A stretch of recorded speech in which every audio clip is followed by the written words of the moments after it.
Can we get started? आज हमारा discussion शुरू करेंगे हम चैप्टर नंबर 8 के ऊपर, जो अभी भी ऐसे ही है बट इस बार स्पेशलाइज्ड एरियाज के लिए ऑडिटिंग का बात करेगा।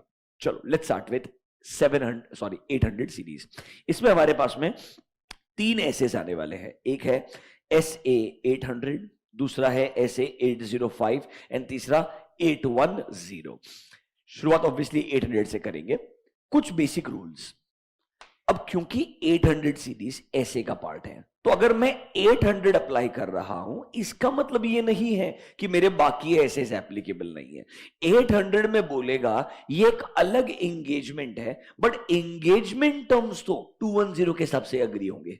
प्लानिंग तो अभी भी 300 के हिसाब से ही होगा, एग्जीक्यूशन अभी भी आपका 500 के हिसाब से ही होगा, एंड रिपोर्टिंग का फॉर्मेट अभी भी 700 के हिसाब से रहेगा। मतलब although it's a new standard, but that does not mean your previous standards are not relevant, rather all other standards on auditing are equally relevant. मतलब समझिए मेरा बात, ये बस बोलेगा एंगेजमेंट का टाइप स्पेशल है, बट एक्चुअली में engagement terms, planning, execution, reporting वैसे ही होगा जैसा एक नॉर्मल ऑडिट एंगेजमेंट का होता है। मतलब वहां पर कोई चेंज नहीं आने वाला है। यहां पर बस ये एंगेजमेंट के पीछे ऑब्जेक्टिव बदल जाएगा, फाइनेंशियल रिपोर्टिंग फ्रेमवर्क बदल जाएगा, एंगेजमेंट में हमारा स्कोप कितना है वो बदल जाएगा। There will be cosmetic changes at a scope level, at a formation of financial statement level, but your execution, that is agreeing with the terms of engagement, planning, performing and reporting, वो as it is same रहने वाला है। यहां पर बहुत सारे हमारे जो एसेस हमने पढ़े हैं उनका रेफरेंसेस रहेगा। अगर वो एसेस का अंडरस्टैंडिंग बढ़िया है तो ये 3 स्टैंडर्ड आपको समझ में आएंगे। ये 3 स्टैंडर्ड्स हमेशा सबसे लास्ट में पढ़ने चाहिए, बिकॉज इन तीनों में किसी भी ऐसे का रेफरेंस आ सकता है। रादर आइडियली हर ऐसे का रेफरेंस आना चाहिए, if you really ask me, because in her engagement में बाकी सारे स्टैंडर्ड्स उतने ही रेलेवेंट है जितना एक नॉर्मल ऑडिट के लिए रेलेवेंट होते हैं। अब पहला ऐसे आज जो शुरू करेंगे that is called as SA 800। SA 800 क्या बोलता है? It's a audit of financial statements, जैसा कि नॉर्मल ऑडिट होता है, बट इस बार financial statements are prepared as per special purpose framework. They are prepared as per special purpose framework. If you look at the name, special considerations, जब आप audit कर रहे हैं फाइनेंशियल स्टेटमेंट्स का, which are prepared in accordance with special purpose framework. मतलब sir यहां पर आपका जो फाइनेंशियल स्टेटमेंट्स बनाने का फ्रेमवर्क है ना, वो जनरल पर्पस नहीं है। वो क्या नहीं है? जनरल पर्पस फ्रेमवर्क नहीं है। सर मतलब डिफरेंस क्या होना चाहिए ब्रॉडर लेवल पे अगर मैं सोचूं तो? जनरल पर्पस फ्रेमवर्क मतलब जितने भी मेरे बाकी सारे यूजर्स हैं, ऑल माय यूजर्स, उनके लिए फाइनेंशियल स्टेटमेंट बनाया है। व्हेन आई से स्पेशल पर्पस, मतलब कोई स्पेसिफिक यूजर्स रहेंगे जिनके लिए हमने अलग फाइनेंशियल स्टेटमेंट्स को बनाया है। मतलब यहां पर फाइनेंशियल स्टेटमेंट्स को प्रिपेयर करके प्रेजेंट करने का जो फ्रेमवर्क है वो स्पेसिफिक है, वो स्पेशल है, मे बी कुछ स्पेसिफिक यूजर्स के लिए बनाया जा रहा है। ऐसा क्यों हो सकता है? Now think like this. अब पेरेंट कंपनी में force me to do this, they may tell you that sir हमारे CFS पर्पस के लिए आपको फाइनेंशियल स्टेटमेंट्स इस तरीके से बनाना है, या सर आपका let's say in a startup world you have raised money through certain investors, the investors are let's say Japanese companies, वो चाहते हैं आप अपने फाइनेंशियल स्टेटमेंट्स को हमारे कॉन्ट्रैक्चुअल पर्पस के लिए ऐसे बना के प्रेजेंट कीजिए। हम आपको फ्रेमवर्क देंगे, वो फ्रेमवर्क क्या फॉलो करेंगे, बिकॉज हमारे सारे जिन जिन क्लाइंट्स में इन्वेस्टमेंट्स है उनके फाइनेंशियल स्टेटमेंट्स हमको हमारे हिसाब से बनवा के चाहिए, ताकि हम इन्वेस्टमेंट के डिसीजन बेटर ले सकते हैं। मतलब सर यहां पर ना नॉर्मल यूजर्स का फाइनेंशियल स्टेटमेंट अलग से बनाया जाएगा, प्लस कुछ स्पेसिफिक यूजर्स हमें बोलेंगे आप ना फाइनेंशियल स्टेटमेंट्स को हमारे पॉइंट ऑफ व्यू से, हमारे फ्रेमवर्क के हिसाब से बना के दीजिए। अगर आपको थोड़ा बहुत भी याद है तो मैं यार डिस्कशन किया था, there is something called as financial reporting framework के 2 कैटेगरीज बनाए थे हमने। एक था फेयर प्रेजेंटेशन फ्रेमवर्क, याद है क्या? दूसरा था कंप्लायंस फ्रेमवर्क। उन दोनों का रेफरेंस वापस आने वाला है यहां पे। याद है क्या फेयर प्रेजेंटेशन एंड कंप्लायंस में डिफरेंस क्या था? कंप्लायंस में हमने बोला था जो बोला है एज इट इज प्रिपेयर होना चाहिए, you are not allowed to deviate, इसीलिए बोलते थे whether financial statements are prepared, याद है क्या आपको, whether financial statements are prepared as per जो बोला है उस फ्रेमवर्क के हिसाब से। फेयर प्रेजेंटेशन में कंप्लाई करना था, पर क्या हमको डेविएशन करना अलाउड था? हाँ, इसीलिए फेयर प्रेजेंटेशन में बोलते थे financial statement gives a true and fair view, मतलब it is presenting in all material respects जैसा एज पर एप्लीकेबल एफआरएफ होना चाहिए। लैंग्वेज में डिफरेंस था, कंप्लायंस में वर्ड था आर प्रिपेयर्ड, फेयर प्रेजेंटेशन में था ट्रू एंड फेयर व्यू, अगर आपको थोड़ा बहुत याद आया तो। अब सर यहां पर आपका पेरेंट कंपनी बोल सकता है हमको फ्रेमवर्क दे रहे हैं, ये आपको एज इट इज फॉलो करना है, यही फ्रेमवर्क बन जाएगा मेरा स्पेशल पर्पस फ्रेमवर्क। क्या बन जाएगा मेरा स्पेशल पर्पस फ्रेमवर्क? आपको ऐसा ही अकाउंटिंग करके प्रेजेंट करना है फाइनेंशियल स्टेटमेंट्स को, ये कंपनी करेगा प्रिपरेशन ऑफ फाइनेंशियल स्टेटमेंट। जब स्पेशल पर्पस फ्रेमवर्क पे फाइनेंशियल स्टेटमेंट बनाया है और मुझे ऑडिट करने के लिए बोल दिया है, तो मेरे लिए नॉर्मल ऑडिटिंग स्टैंडर्ड्स तो अप्लाई होंगे, बट वो एंगेजमेंट कहां पर अलग से लिखा हुआ है, 800 के अंदर लिखा हुआ है कि अगर मैं ऑडिट करता हूं उस कंपनी के फाइनेंशियल स्टेटमेंट्स का which are prepared as per special purpose framework. तो प्लीज एक बात ध्यान रखिएगा, ये स्पेशल यूजर्स के लिए होगा, स्पेसिफिक यूजर्स के लिए होगा, उनके हिसाब से आपको ऑडिट करना पड़ेगा। थोड़ा सा ऑडिटिंग करने का मैकेनिज्म बदल जाएगा, मैं नहीं बोल रहा हूं ऑडिट एविडेंस बदल जाएगा, मैं नहीं बोल रहा हूं ऑडिट रिपोर्ट बदल जाएगा, बट रिपोर्ट में कुछ कंटेंट बदल जाएगा। Overall SAs as it is रहेंगे, but may be there will be cosmetic changes in the overall process. ये एक मेजर डिफरेंस है पहले एसे में, that is called as SA 800। अब देखो 800 में क्या बोलेगा, पहले हमेशा बताएगा ये एंगेजमेंट अलग क्यों है, उसके एग्जांपल्स देगा, फिर बोलेगा जब आप 800 वाला ऑडिट कर रहे हो तो बाकी स्टैंडर्ड्स को कैसे यूज करोगे, रिपोर्टिंग में क्या इंपैक्ट आएगा, रिपोर्ट में क्या अलग आना चाहिए। एग्जाम के अंदर मेरे को पहले क्वेश्चन में आइडेंटिफाई करना पड़ेगा, is there a special purpose framework, if there is a special purpose framework कौन सा ऐसे आएगा, 800 आएगा। फिर बताना पड़ेगा इसका इंपैक्ट रिपोर्ट पे क्या आएगा, it can be report specific question, it can be examples of special purpose framework आ सकता है, मतलब क्वेश्चन में कौन सा स्टैंडर्ड है वो ढूंढना पड़ेगा, फिर आपको उस क्वेश्चन को एड्रेस करना पड़ेगा। इसीलिए हर अब आने वाले स्टैंडर्ड को पढ़ते वक्त वो स्टैंडर्ड अलग कैसे है ये समझना बहुत जरूरी है, विदाउट दैट क्वेश्चन समझ में नहीं आएगा। तो कहना इसे थोड़ा स्पेशल पर्पस फ्रेमवर्क समझ में आया है क्या? Let us take some examples. आइए आपके मॉड्यूल के अंदर पेज नंबर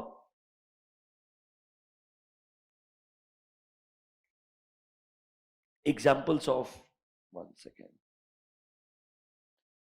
800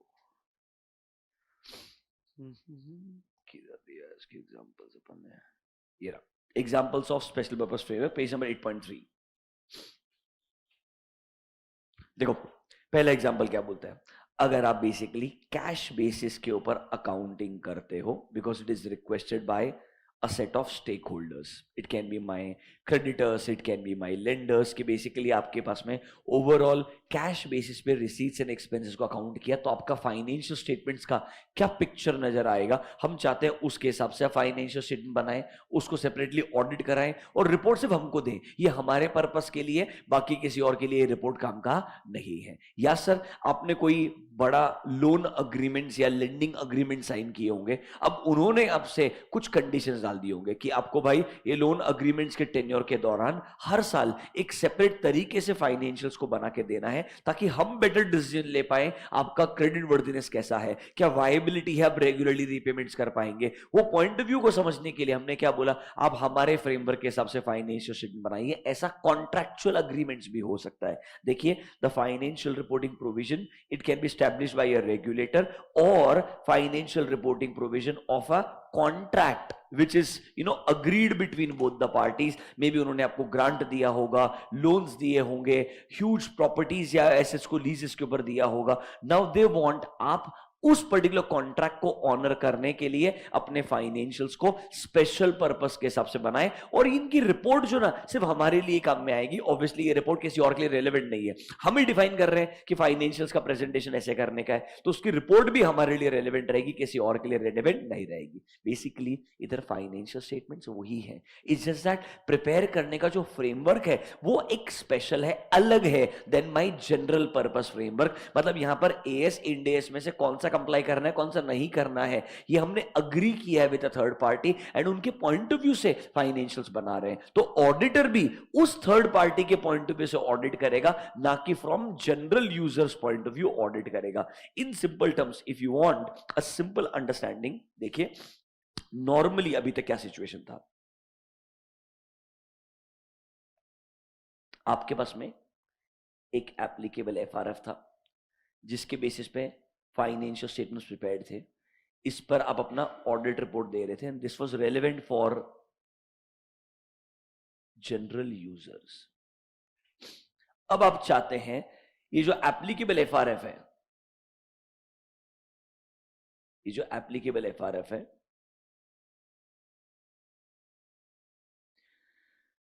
ये जो एप्लीकेबल एफआरएफ है, ये स्पेशल पर्पस फ्रेमवर्क बन जाएगा।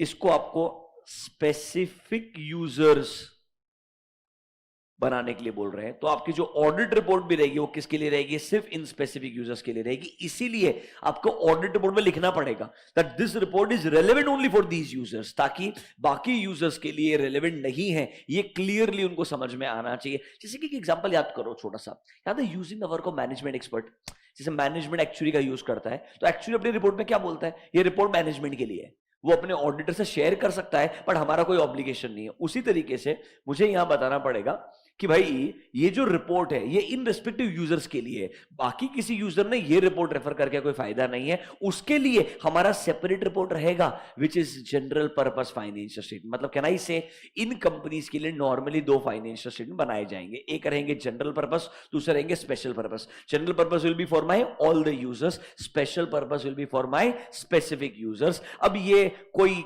ऐसा पार्टी जिससे पैसा ले रहा हूं उसकी वजह से कर रहा हूं, या सर मैंने कोई let's say long contract sign किए होंगे रेवेन्यू के टर्म्स के अंदर, उस वजह से कर रहा हूं, मतलब ये कोई ना कोई मेजर स्टेक होल्डर रहेगा जो स्टेक होल्डर आपको फोर्स कर रहा है एक अलग फ्रेमवर्क फॉलो करने के लिए for the preparation of financial statement. बात समझ में आ, बेसिक डिफरेंस समझ में आ गया ना। नोटबुक में जाइए, under SA 800 write down the name,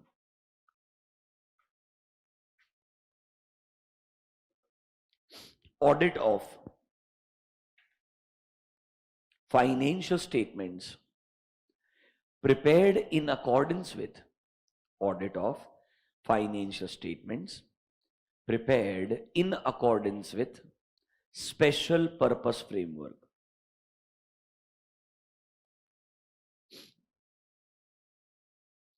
Under this point number 1,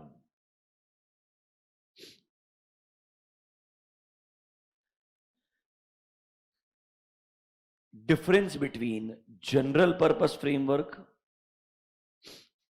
and special purpose framework, difference between general purpose framework and special purpose framework. Before you write, page number 8.3 पढ़िए जरा क्या बोलता है एक बार। एक ऐसा फाइनेंशियल रिपोर्टिंग फ्रेमवर्क जो design किया गया है for the needs of wide range of users, मतलब ऑल द यूजर्स, वो मेरे लिए क्या कहलाएगा, जनरल पर्पस फ्रेमवर्क कहलाएगा। अगर ये बनाया गया है for the needs of specific users तो क्या कहलाएगा, स्पेशल पर्पस फ्रेमवर्क कहलाएगा। पेज नंबर 8.3 क्लियरली डिफरेंस दिया है, what is special purpose framework and what is general purpose framework. पढ़ो, सेंटेंस को लिखो, क्लोज करो। 8.3 एक हेडिंग है, difference between special purpose framework and general purpose framework.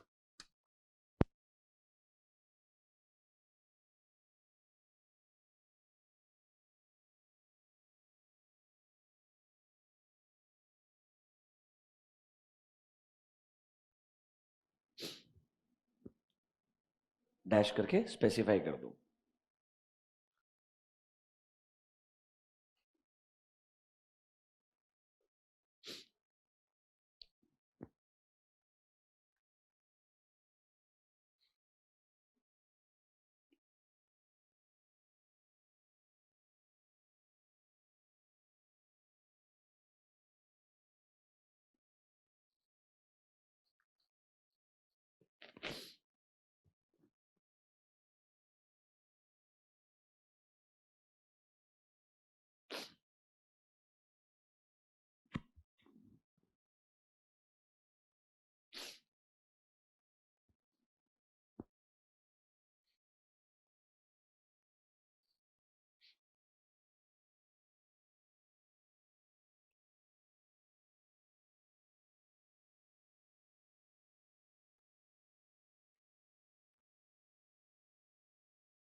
Done.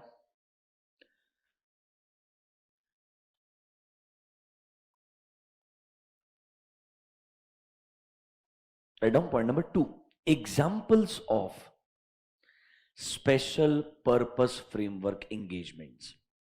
Examples of special purpose framework engagements. देखिए example number A.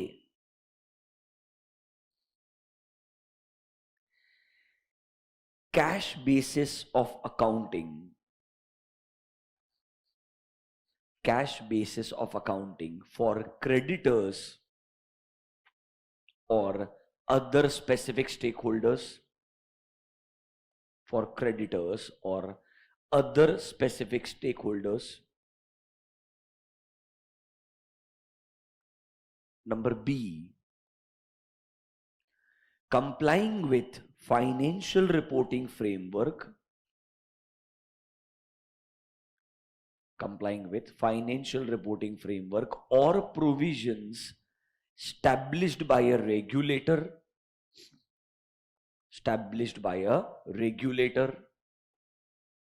अब एक बात सोचो ना, बैंकिंग कंपनी के केस में एनपीएस का प्रोविजनिंग आपको आरबीआई के रिक्वायरमेंट के हिसाब से करना होता है. इसीलिए इवन आपके कैम के अंदर नोट्स टू अकाउंट्स के अंदर क्लियरली लिखा होता है दैट सर जो आरबीआई के आपके income recognition and provision requirements जो है वो हमने कंप्लाई किए हैं. कैन आई से एक रेगुलेटर ने स्पेसिफाई कर दिया है कि भाई आप बाकी बचे हुए एएस इंडेस फॉलो करो, जो हमने स्पेसिफिक रिक्वायरमेंट दिया तुमको फॉलो करना पड़ेगा. तो कैन आई से व्हेन रेगुलेटर इज स्पेसिफाइंग कि फाइनेंशियल रिपोर्टिंग के रिगार्डिंग इन चीजों को आपको कंप्लाई करना पड़ेगा, तो वो चीज आउट ऑफ क्वेश्चन है. बाकी चीजें हम may be as per AS इंडेस कर सकते हैं. आपको पता होगा अकाउंटिंग स्टैंडर्ड्स और इंडेस बैंकिंग कंपनीज के लिए एप्लीकेबल है अनलेस आरबीआई बोलता है इन सिचुएशंस में आपको स्पेसिफिक रिक्वायरमेंट्स फुलफिल करना है. तो सर उस केस में it's a regulator who is specifying what you need to follow. You can not go beyond it. आपको वो चीज कंप्लाई करनी ही पड़ेगी. तो सर इस केस में जनरल पर्पस फ्रेमवर्क में आप कोई रेगुलेटर के हिसाब से कोई थर्ड पार्टी के हिसाब से अपने फाइनेंशियल स्टेटमेंट्स को चेंज नहीं करते हैं. यहां पर आपके फाइनेंशियल स्टेटमेंट्स को अलग तरीके से बनाना पड़ेगा क्योंकि आपके पास में कोई ऑप्शन नहीं है. Number C. Financial reporting provisions of a contract agreed between client and third party. Financial reporting provisions of a contract agreed between client and a third party. In cases में हमारे पास कोई ऑप्शन नहीं है. हमने जो agreed special purpose framework है उसके हिसाब से फाइनेंशियल स्टेटमेंट बनाने पड़ेंगे. अब ऑडिटर को भी उसके हिसाब से ऑडिट करना पड़ेगा. देखो यहां पर अभी तक ऑडिटर का डिस्कशन नहीं किया है. यहां प्योरली डिस्कस कर रहे हैं कि ऐसे एंगेजमेंट्स होंगे क्यों, उसके एग्जांपल्स पढ़ रहे हैं. ऑडिटर का पॉइंट ऑफ व्यू हमको डिटेल में पढ़ना है, वही 800 है. ये सिर्फ इंट्रोडक्शन है. What is the special purpose framework, how it is different from a general purpose framework, examples क्या हो सकते हैं. अब ऑडिटर क्या करेगा, कैसे उसको अप्रोच करेगा, पूरे 800 में ये हमारा डिस्कशन आएगा. अब देखिए हमारे ऑडिट के मेजर 3 फेजेस क्या है, planning phase, execution phase, reporting phase. तो 800 में क्लियरली बोलेगा चाहे नॉर्मल एंगेजमेंट है या स्पेशल पर्पस एंगेजमेंट है, ये मेरे फेजेस ऑफ ऑडिट तो सेम रहने वाले हैं. तो 800 will specify how to actually use engagement terms को अग्री कैसे करना है, प्लानिंग कैसे करना है, एग्जीक्यूशन कैसे करना है, रिपोर्टिंग कब करना है. बस फेजेस सेम रहेंगे. इस बार एंगेजमेंट क्या रहेगा, स्पेशल पर्पस एंगेजमेंट रहेगा. यही 800 आपको बोलने वाला है. Right down point number 3. Right down point number 3. SA 800 addresses the special considerations, addresses the special considerations relevant for the following. Special considerations relevant for the following. Number A, acceptance of engagement. Brackets में लिखो SA 210, acceptance of engagement. Number B, planning and performance of that engagement. Planning and performance of that engagement.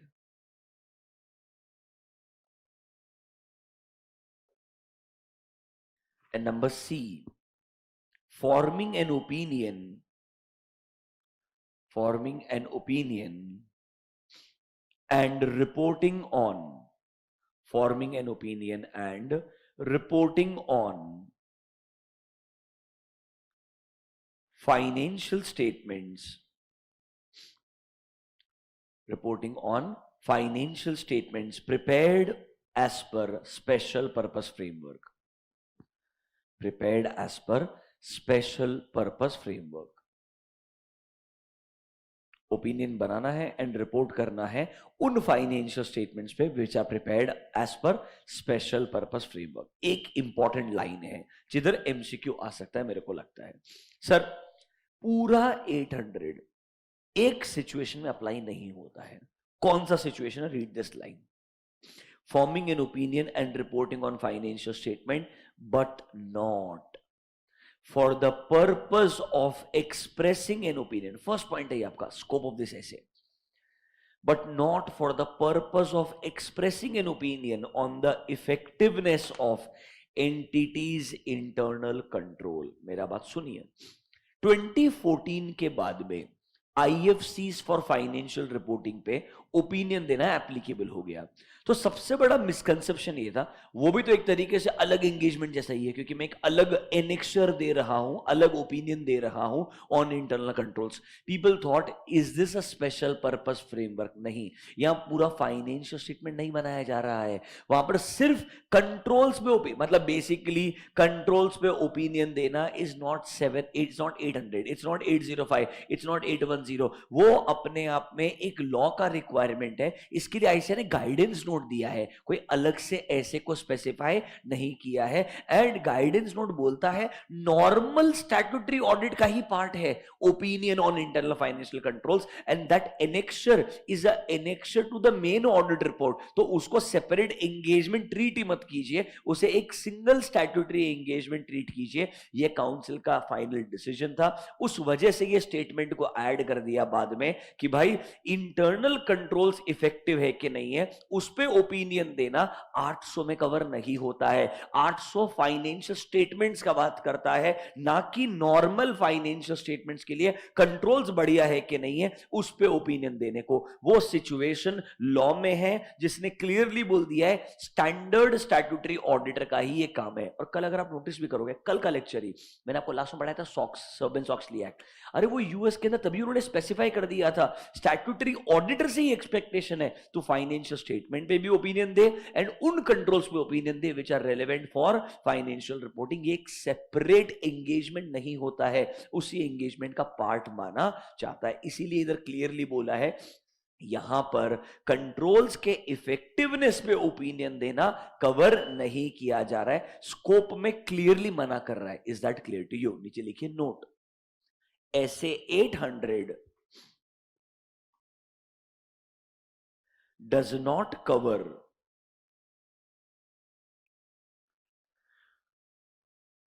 essay 800 does not cover the expression of an opinion on effectiveness of internal controls. Expression of an opinion on effectiveness of internal controls.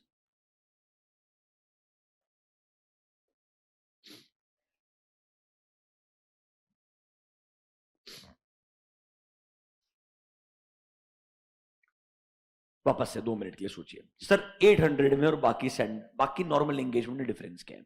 वो general purpose engagement है, ये special purpose engagement है. अब sir इस special purpose engagement में कोई ना कोई स्पेसिफिक यूजर्स रहेंगे जिनके लिए ये फाइनेंशियल्स बनाए हैं, तो रिपोर्ट भी उनके लिए आएगा. सर क्या इसमें अदर स्टैंडर्ड्स एप्लीकेबल है? हाँ, प्लानिंग अभी भी इंपॉर्टेंट है, एंगेजमेंट टर्म्स अभी भी इंपॉर्टेंट है. अब सेंटेंस देखो आपने क्या लिखा है, मतलब 800 बोलेगा आपने नॉर्मली एंगेजमेंट एक्सेप्ट करना चाहिए, प्लान एंड परफॉर्म करना चाहिए, रिपोर्ट देना चाहिए. उसमें स्पेशल क्या है ये 800 में बताएगा.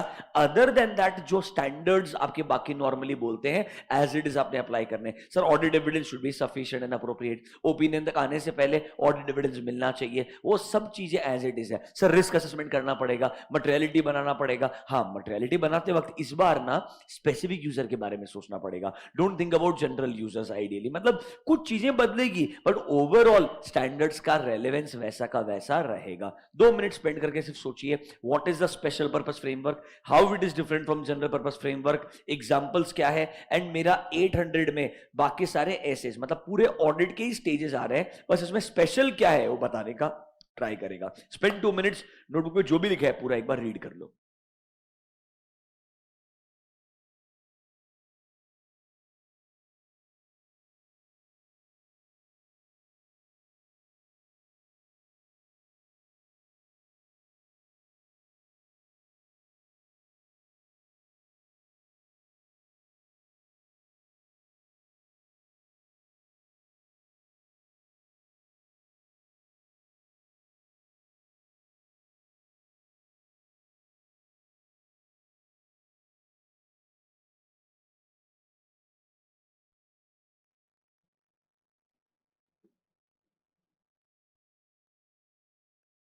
पढ़ा? एक बेसिक इंट्रोडक्शन टू 800 हो गया, बराबर है। अब यहां से आगे बढ़े, चलो। अब देखो, अगर आप बेर ऐसे देखोगे, मैं इसीलिए आपके लिए लेके आया, हालांकि इस बार आईसीआई ने अपने मॉड्यूल में पहले एक स्ट्रैटेजी था आईसीआई का, नॉर्मली चैप्टर्स के बाद लास्ट में बेयर एसेस का लिंक देता था, अब तो उन्होंने वो भी हटा दिया। अब आपको आईसीआई के वेबसाइट में जाके खुद ही ढूंढना पड़ेगा, इस तरीके से आपको ऐसे मिलेगा। अच्छा चीज क्या होता अगर उन्होंने सीक्वेंस थोड़ा ऐसे फॉलो किया होता, ऐसे का इंट्रोडक्शन, ऑब्जेक्टिव, सेम ही चीज आ गया, can you see line added, but not for the purpose of expressing an opinion on effectiveness of entities internal control, बराबर है। नीचे आ जाओ, can you see definition, special purpose financial statement, financial statement जिनको special purpose framework के हिसाब से बनाया है वो फाइनेंशियल स्टेटमेंट्स कहलाएंगे। What is special purpose framework, देखो, which is designed to meet the financial information need of specific users. Important line, ये financial reporting framework fair presentation भी हो सकता है या कंप्लायंस। अब ये उस पर डिपेंड करता है ना जिसने फ्रेमवर्क बनाया है, अभी ठीक लग रहा है, ये उसके ऊपर डिपेंड करता है जिसने फ्रेमवर्क बनाया। नोटबुक में जाओ, लिखो पॉइंट नंबर 4, ऐसी चीजों को आइडेंटिफाई करके लिखो, मुझे लगता है बढ़िया एमसीक्यूज आ सकते हैं एक एक चीजों को पिक करने का और लॉजिकल तरीके से समरी बनाने का। Special purpose framework can be, point number 4, special purpose framework can be either fair presentation framework or compliance framework. Can be either fair presentation framework or compliance framework. Majority people will feel ये compliance framework ही होता है, ऐसा जरूरी नहीं है, ये depend करता है जिसने फ्रेमवर्क आपको फॉलो करने के लिए बोला है, क्या वो आपको डेविएट करना अलाउ करता है क्या। अगर उसने डेविएट करना अलाउ नहीं किया है तो जाके ये बनेगा कंप्लायंस फ्रेमवर्क। देखो, आपको डिफरेंस पता होना चाहिए, what is fair presentation framework and what is compliance framework. मैं एक रिक्वेस्ट करूंगा आपसे, मैंने आपको लिखवा के दिया, मेरे को लगता है 700 सीरीज में जाओ, आई थिंक ऐसे 700 में मैंने आपको एक प्योर बेसिक सा डिफरेंस दिया है between fair presentation framework and compliance framework. एक बार पढ़ लो, क्योंकि जब एग्जाम में क्वेश्चन फेयर प्रेजेंटेशन पे आएगा through a special purpose framework तो मस्त कंफ्यूजन हो जाएगा। इसीलिए basic difference between fair presentation framework and compliance framework आना चाहिए। 700 सीरीज में नोटबुक में पक्का लिखा के दिया होगा आपको।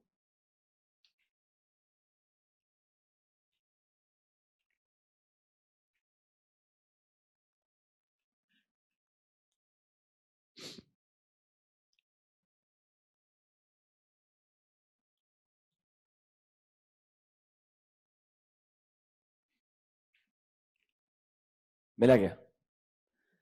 700 में लिखा है ना आपको, पॉइंट नंबर 3।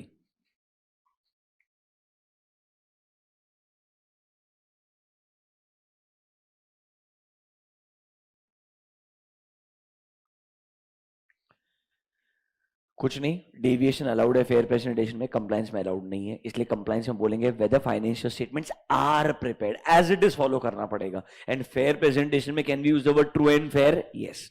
मतलब ये बेसिक डिफरेंस है। अब देखो ये क्या बोलता सिचुएशन, सुनना, आप एक कंपनी हो, लेट्स से पेरेंट एंटिटी ने बोला या जिससे आपने कॉन्ट्रैक्ट साइन किया उसने बोला मेरे को स्पेशल पर्पस फ्रेमवर्क के हिसाब से फाइनेंशियल स्टेटमेंट बना, उस पे ऑडिट करवा के ऑडिट रिपोर्ट दे। So I want special purpose financial statements as well as a separate audit report, ऐसा आपको बोला। अब जब पेरेंट एंटिटी ने या जिससे कॉन्ट्रैक्ट किया है उसने आपको स्पेशल पर्पस फ्रेमवर्क दिया, तो उसके अंदर ये टर्म्स भी डिफाइन किए होंगे that are you suppose to comply with this as it is, or you are supposed to comply with this as it is, but if you believe something will result into a better presentation, you are allowed to deviate. अब कोई दिक्कत नहीं है, you are allowed to deviate. अगर उसने allowed to deviate किया तो can I say special purpose will become fair presentation framework. अगर उसने अलाउ नहीं किया डेविएट करना तो ये स्पेशल पर्पस में कौन सा फ्रेमवर्क बन जाएगा? कंप्लायंस फ्रेमवर्क बन जाएगा. मतलब special purpose can be either fair presentation और कंप्लायंस डिपेंडिंग अपॉन हमारा अग्रीमेंट क्या है उस थर्ड पार्टी के साथ में. उस हिसाब से आपका फ्रेमवर्क डिफाइन होगा, उस हिसाब से ऑडिटर के रिपोर्ट का कंटेंट भी डिफाइन होगा. प्रॉब्लम क्या है ना, इन सब चीजों का इंपैक्ट किस पे आएगा? ऑडिटर की रिपोर्ट पे आएगा. ऑडिटर के ओपिनियन में कंटेंट बदल जाएगा because of the change of framework. इसीलिए आपको ये समझना बहुत जरूरी है. कि आपको पॉइंट नंबर 4 समझ में आया क्या? पक्का? थोड़ा लॉजिकल लग रहा है धीरे धीरे. मतलब एकदम ऐसे के अंदर फ्रेमवर्क क्या है, एग्जाम्पल्स क्या है उसके, लॉजिकली ये फ्रेमवर्क के अंदर कंप्लायंस भी आ सकता है, फेयर प्रेजेंटेशन भी आ सकता है. इतना मेरे को समझना चाहिए. बराबर है? जरा नीचे आओ. अब can you see requirements of this ऐसे. अब अगर सोचो एक बार सीक्वेंस देखना, ये सेम सीक्वेंस हर अदर स्टैंडर्ड 805 के अंदर भी काम में आएगा, 810 में भी काम में आएगा. इतना अच्छा सीक्वेंस एक्चुअली में आईसीआई मॉड्यूल के अंदर नहीं लिखा है, इसलिए जानबूझ के मैंने बेर ऐसे रखा है. कंटेंट सेम लिखा है आईसीआई मॉड्यूल के अंदर, तो हमारे मॉड्यूल में भी सेम कंटेंट है. बट ऑब्वियसली अगर आपने आईसीआई मॉड्यूल रखा, अपने मॉड्यूल रखा और मैंने ये फॉलो कर दिया तो आपको मैच करना बहुत मुश्किल हो जाएगा. बिकॉज कंटेंट इतना ओवरलैप हो जाएगा ऊपर नीचे कि आप वो सीक्वेंस डिटरमाइन नहीं कर पाओगे. प्लस एग्जाम में क्वेश्चन तो मॉड्यूल के हिसाब से पूछेगा, मेरे को मालूम है. बट एक बार समझ में आया तो मैं मॉड्यूल के हिसाब से पढ़ पाऊंगा. इसीलिए मैं एक बार अप्रोच दिमाग में क्लियर हो जाए, जानबूझ के उसके लिए बेर ऐसे आपके सामने रखा है. सर ऐसे का मेजर ऑब्जेक्टिव क्या है, इंपॉर्टेंट वर्ड्स क्या है, ये समझ में आ गया. अब सीधा सीधा देखना, नोटिस करना रिक्वायरमेंट्स में. क्योंकि द फर्स्ट पॉइंट क्या बोलता है, is it talking about applicability of FRF. मतलब सर ये जो एफआरएफ है, जो फाइनेंशियल रिपोर्टिंग फ्रेमवर्क है, जो स्पेशल पर्पस फ्रेमवर्क है, वो एक्चुअली में बराबर है कि नहीं है. ये नॉर्मली एक बात सोचो, remember essay 210 agreeing the terms of engagement. Engagement terms agree करने से पहले तुम ये पूछते कि नहीं पूछते, क्या आपने एप्लीकेबल एफआरएफ जो इंडिया में AS/IND-AS है वो कंप्लाई किया कि नहीं किया? ये हम पूछते कि नहीं पूछते. अगर उसने बोला हाँ तो हम एंगेजमेंट टर्म्स भी लिखते भी है, हमारे कंटेंट ऑफ एंगेजमेंट लेटर में आता है whether applicable FRF is acceptable. तो नॉर्मली ये जो स्पेशल पर्पस फ्रेमवर्क है इसमें भी तो एंगेजमेंट टर्म्स अग्री करने से पहले पूछूंगा. भाई यहां तो और इंपॉर्टेंट है, तुम्हारा फ्रेमवर्क किसने दिया है, उसका पर्पस क्या है, इंटेंडेड पार्टी कौन है. अगर मैं सोचो जिस पार्टी के लिए काम कर रहा हूं वो पार्टी का एक्सपेक्टेशन है मेरे को यही नहीं पता, तो फायदा क्या है?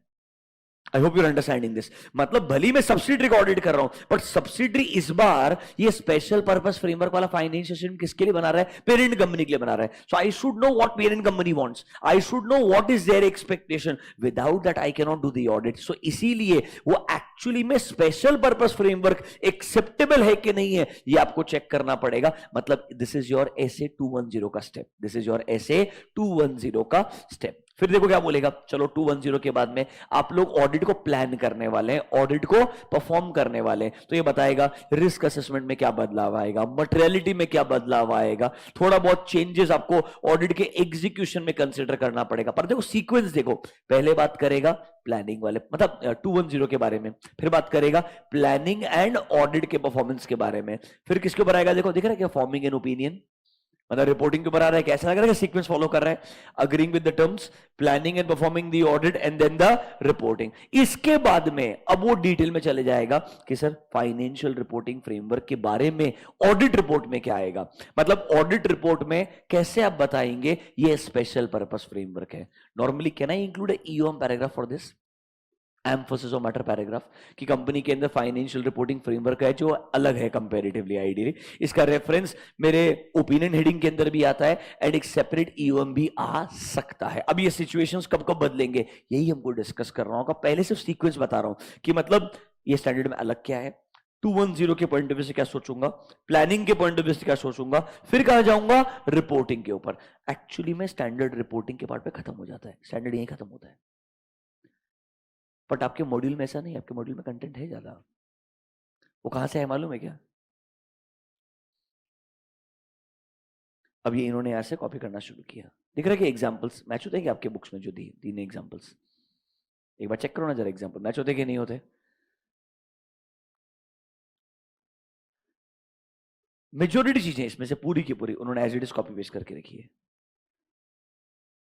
मैं नहीं बोलता हूं प्रॉब्लम है, पर मैं क्या बोलता हूं, इसे खिचड़ी बन गया है कि एक्सप्लेनेटरी मटेरियल को साइड में रखना चाहिए, पहले स्टैंडर्ड को सीक्वेंस से पढ़ना चाहिए, फिर एक्सप्लेनेटरी मटेरियल पे दिमाग लगाना चाहिए। बात समझ में आया क्या? तो मैं आपको उसी लॉजिक से पढ़ाऊंगा, डराने का जरूरत नहीं। अब एक काम करो, शांति से जो मैं बोलता हूं फॉलो करना। Sir general purpose framework, special purpose framework, difference क्या है मालूम है। Examples of special purpose framework already मालूम है। अब sir special purpose framework compliance भी हो सकता है, फेयर प्रेजेंटेशन भी हो सकता है, ये भी मालूम है। सर 800 भी वही बोलेगा जो बाकी ऑडिट करने का सीक्वेंस बोलता है। क्या सीक्वेंस है? एंगेजमेंट टर्म्स को अग्री करो, ऑडिट को प्लान करो, एग्जीक्यूट करो, रिपोर्टिंग करो। क्या यही सारी चीजें 800 भी कंसिडर करने के लिए बोलेगा? ऑब्जेक्टिव के अंदर लिखाया है, बराबर है कि नहीं है। अब हम 210 से शुरुआत करते हैं, प्लानिंग पे जाएंगे, एग्जीक्यूशन पे जाएंगे, फिर रिपोर्टिंग पे जाएंगे और फिर जाकर के इस एक्सप्लेनेटरी मटेरियल के ऊपर आएंगे। क्या ये सीक्वेंस फॉलो करें चलेगा आपको? अरे चलेगा भाई आपको, चलो आ जाओ, लेट्स फॉलो दिस सीक्वेंस। आपके मॉड्यूल में आएंगे लास्ट में, डोंट वरी अबाउट दिस। आपके मॉड्यूल से आखिरी में मैच करेंगे, पहले मेरे साथ में, मेरे हिसाब से बेरे से एक पढ़ लो, ये बेरे से समझ में आया ना, अगला वाला स्टैंडर्ड ऑटोमेटिकली लॉजिकल बन जाएगा। Let's start with this. क्या बोलता है?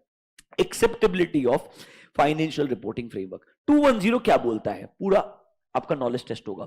It requires that auditor should determine कि जो आपका फाइनेंशियल रिपोर्टिंग फ्रेमवर्क है ना, वो एक्सेप्टेबल है क्या, जो कंपनी ने यूज किया है to prepare financial statements. Generally अगर ये स्पेशल पर्पस फाइनेंशियल स्टेटमेंट है तो ऑडिटर को कुछ स्पेशल चीजें समझनी भी पड़ेगी। सर क्या पर्पस है फाइनेंशियल स्टेटमेंट को इस स्पेशल पर्पस के हिसाब से बनाने का?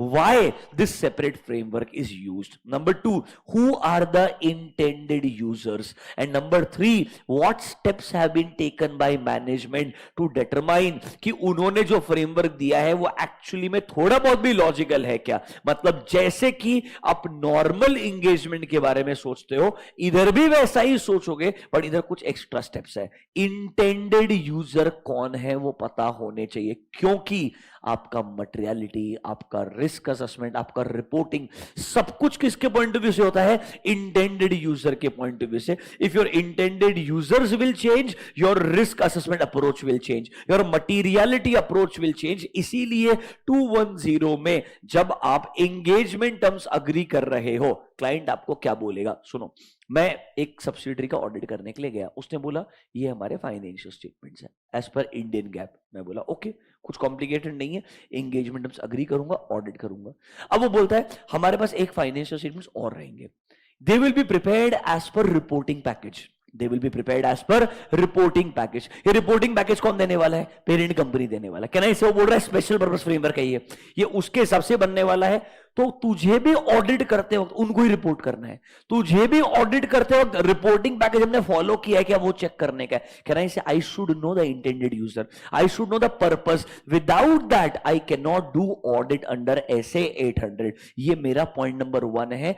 क्यों मेरे को एंगेजमेंट टर्म्स अग्री करने से पहले ये समझना जरूरी है? बात समझ में आया क्या? नोटबुक में जाइए, लिखिए point number 5,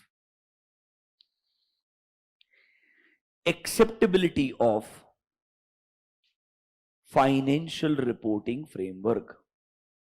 Acceptability of financial reporting framework. Dash करके लिखो। SA 210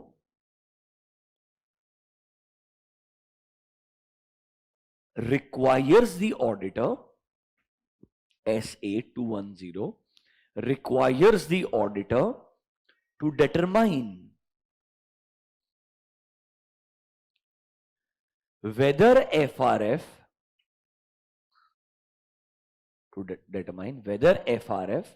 used by the entity, whether FRF used by the entity is acceptable or not. Full stop. In case of special purpose financial statements, in case of special purpose financial statements, auditor should obtain an understanding, auditor should obtain an understanding of the following. Should obtain an understanding of the following. Number 1, purpose for which these financial statements are prepared. Purpose for which these financial statements are prepared. Number 2, intended users.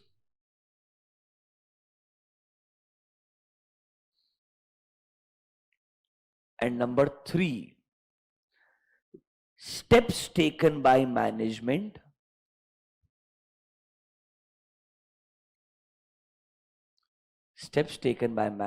to determine whether special framework is acceptable or not. Whether special framework is acceptable or not. ये आपको engagement terms agree करने से पहले consider करना चाहिए. ये सब ठीक लगता है तो ही इंगेजमेंट टर्म्स एक्सेप्ट करना चाहिए. कौन से ऑडिट का? This is a audit of financial statements, but this time the entire financial statements are prepared as per special purpose framework. क्या आपको 210 समझ में आया? कुछ नहीं. अब आपको बराबर से प्लानिंग करना है, एग्जीक्यूशन करना है. अब ऑब्वियसली रिस्क असेसमेंट भी आप नए यूजर्स के हिसाब से करोगे, मटेरियलिटी भी आप नए यूजर्स के हिसाब से करोगे. आपको पता रहेगा कभी कभी रिपोर्टिंग पैकेज के साथ साथ में आपको मटेरियलिटी भी पेरेंट कंपनी के ऑडिटर से आता है इनडायरेक्टली. मतलब इन सिंपल टर्म्स आपके लिए कुछ चीजें या तो स्पेसिफिकली डिफाइंड होगी, और अगर डिफाइंड नहीं है तो आपको अपने हिसाब से यहां पर इस सिचुएशन के अंदर बदल करके अप्लाई करना पड़ेगा. तो अगला पॉइंट आएगा, जब आप प्लानिंग करेंगे एंड ऑडिट को परफॉर्म करेंगे तो क्या क्या चीज कंसिडर करनी चाहिए. देखो क्या बोलता है. ऐसे 200 चाहता है, ऑडिटर ने ऑडिट के दौरान सारे एसेस कंप्लाई करना चाहिए. बराबर है. अब जब हम स्पेशल पर्पस फाइनेंशियल स्टेटमेंट्स का ऑडिट कर रहे हैं तो पहले देखिए कौन कौन से एसेस एप्लीकेबल है. Normally all SAs are applicable unless clear situation है. यहां पर रिलेटेड पार्टी ट्रांजैक्शंस को डिस्कस करने के बारे में बोला है, कोई जरूरत वाला बात नहीं है. या बोला है सब्सिक्वेंट इवेंट्स को इग्नोर कर सकते हो. अगर फ्रेमवर्क बनाने वाले ने मना किया है तो वो ऐसे अप्लाई नहीं करूंगा, बाकी सारे एसेस मेरे लिए एज इट इज अप्लाई होंगे. देखिए नंबर 2, ऐसे 315 नॉर्मली बोलता है I should obtain an understanding कि कंपनी ने कैसे अपने अकाउंटिंग पॉलिसीज को सेलेक्ट करके अप्लाई किया है. In case of financial statements which are prepared in accordance with a contract, हमको सर सबसे पहले उस कॉन्ट्रैक्ट के इंटरप्रिटेशन समझने पड़ेंगे.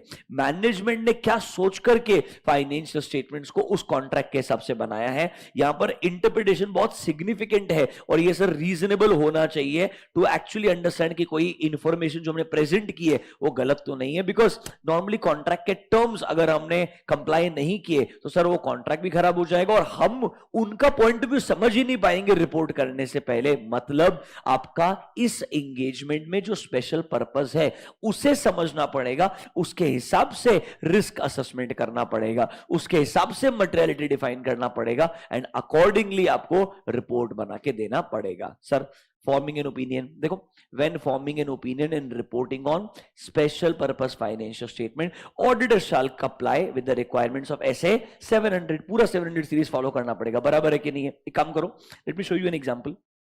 एक एग्जांपल देखिए. Illustrations. Number 1, financial statements have been prepared by the management in accordance with financial reporting provisions of a contract. Brackets में खुद बोल रहा है क्या? It's a special purpose framework. इस बार प्योरली बनाया गया to comply with the provision of contract. Management does not have a choice of fine. उनको बोला है ऐसा फॉलो करना है, आपके पास कोई इंटरप्रिटेशन का चॉइस नहीं है. The applicable financial reporting framework कौन सा वाला बोल रहा है? इज. ये एग्जाम में पक्का ये क्वेश्चन का कैरेक्टरिस्टिक्स है, केस स्टडी बेस्ड क्वेश्चन इधर से बनाएगा वो. वो बोलेगा इस केस में एक कॉन्ट्रैक्ट के हिसाब से फाइनेंशियल रिपोर्टिंग फ्रेमवर्क अलग है। इसमें उन्होंने बोला है मैनेजमेंट के पास डेविएट या इंटरप्रिटेशन का कोई ऑप्शन नहीं है। मतलब ये फ्रेमवर्क कौन सा है? कंप्लायंस फ्रेमवर्क है। मतलब ओपिनियन में आएगा whether financial statements are prepared, मतलब लैंग्वेज जो है आपका इसके हिसाब से चेंज हो जाएगा। आगे देखो क्या बोलता है, the terms of audit engagement clearly reflect करते हैं what is the managements responsibility. ये हमने 210 अग्री करने से पहले मैनेजमेंट का रिस्पॉन्सिबिलिटी समझना चाहिए। और देखो लास्ट के अंदर हमने सर ये रिपोर्ट किसके पर्पस के लिए है, इसका डिस्ट्रीब्यूशन, इसका यूज कौन कर सकता है, उसका रेस्ट्रिक्शन लगाना चाहिए, बिकॉज ये कॉन्ट्रैक्ट के ही जो रिस्पेक्टिव पार्टीज है उनके लिए बनाया गया है। देखो look at the audit report का फॉर्मेट क्या बोलता है। Sir we have audited the financial statements of ABC which comprises balance sheet, P&L, cash flow statement, and a summary of significant accounting policies. देखो line, the financial statements have been prepared by management based on financial reporting provisions of कोई ना कोई clause रहेगा, section रहेगा contract का। Contract कब, dated date, between कौन सी parties, कि आपने क्लियरली आपके वी हैव ऑडिटेड मतलब आपके इंट्रोडक्टरी पैराग्राफ में लिखा है। ये आपका ओपिनियन हेडिंग का, ये ओल्ड फॉर्मेट है। नए फॉर्मेट में लैंग्वेज सेम रहेगा, नए फॉर्मेट में याद है क्या, आपका ओपिनियन हेडिंग आता है। ओपिनियन हेडिंग में आता है पहला वाला पार्ट इंट्रोडक्टरी पैराग्राफ, उसमें ये लाइन आएगा। लॉजिकल लग रहा है क्या? नीचे आओ, read management responsibility. Management is responsible for preparation of these financial and they have to prepare as per provisions of clause of this contract. This includes design, implementation and maintenance of controls जो उन्होंने करने चाहिए। मैंने उन controls पे opinion नहीं देने का है, समझ रहे हो ना मेरा बात, सेपरेटली ये चीज उनके लिए रिस्पॉन्सिबिलिटी है। आगे देखो, ऑडिटर रिस्पॉन्सिबिलिटी, हमारा काम है to express an opinion on these financial statements. हमने ऑडिट कैसे कंडक्ट किया है, एज पर एसएस। कहने से सब सेम लग रहा है पूरा का पूरा। सर ऑब्वियसली हमने एथिकल रिक्वायरमेंट्स सब कंप्लाई किया है, हमको रीजनेबल एश्योरेंस ऑब्टेन करना है whether they are free from material misstatement और नॉट। बराबर है कि नहीं है? सर ऑडिट में क्या क्या आने वाला है सब लिखा है। एक इंपॉर्टेंट लाइन ध्यान रखना, हमने सब कुछ किया है बट रिमेंबर हमारा काम is not the expression of N opinion on the effectiveness of internal controls. Logical लग रहा है? वी बिलीव दैट हमने बराबर से काम किया है। Look at the opinion. In our opinion, to the best of our information, the financial statements for the year ended are prepared. Can you see a word? The financial statements are prepared in all material respects as per the financial reporting provision जो clause number Z में specified है। क्या आपको पूरा का पूरा बात समझ में आया है क्या? मतलब कैसे थोड़ा लैंग्वेज बदल रहा है, are you able to understand? Overall format वैसा ही है, 700 सीरीज वो ही रहने वाला है, EOM OM पैराग्राफ वैसा ही रहने वाला है, वो सब बदलने वाला नहीं है। थोड़ा क्लियरिटी आई क्या?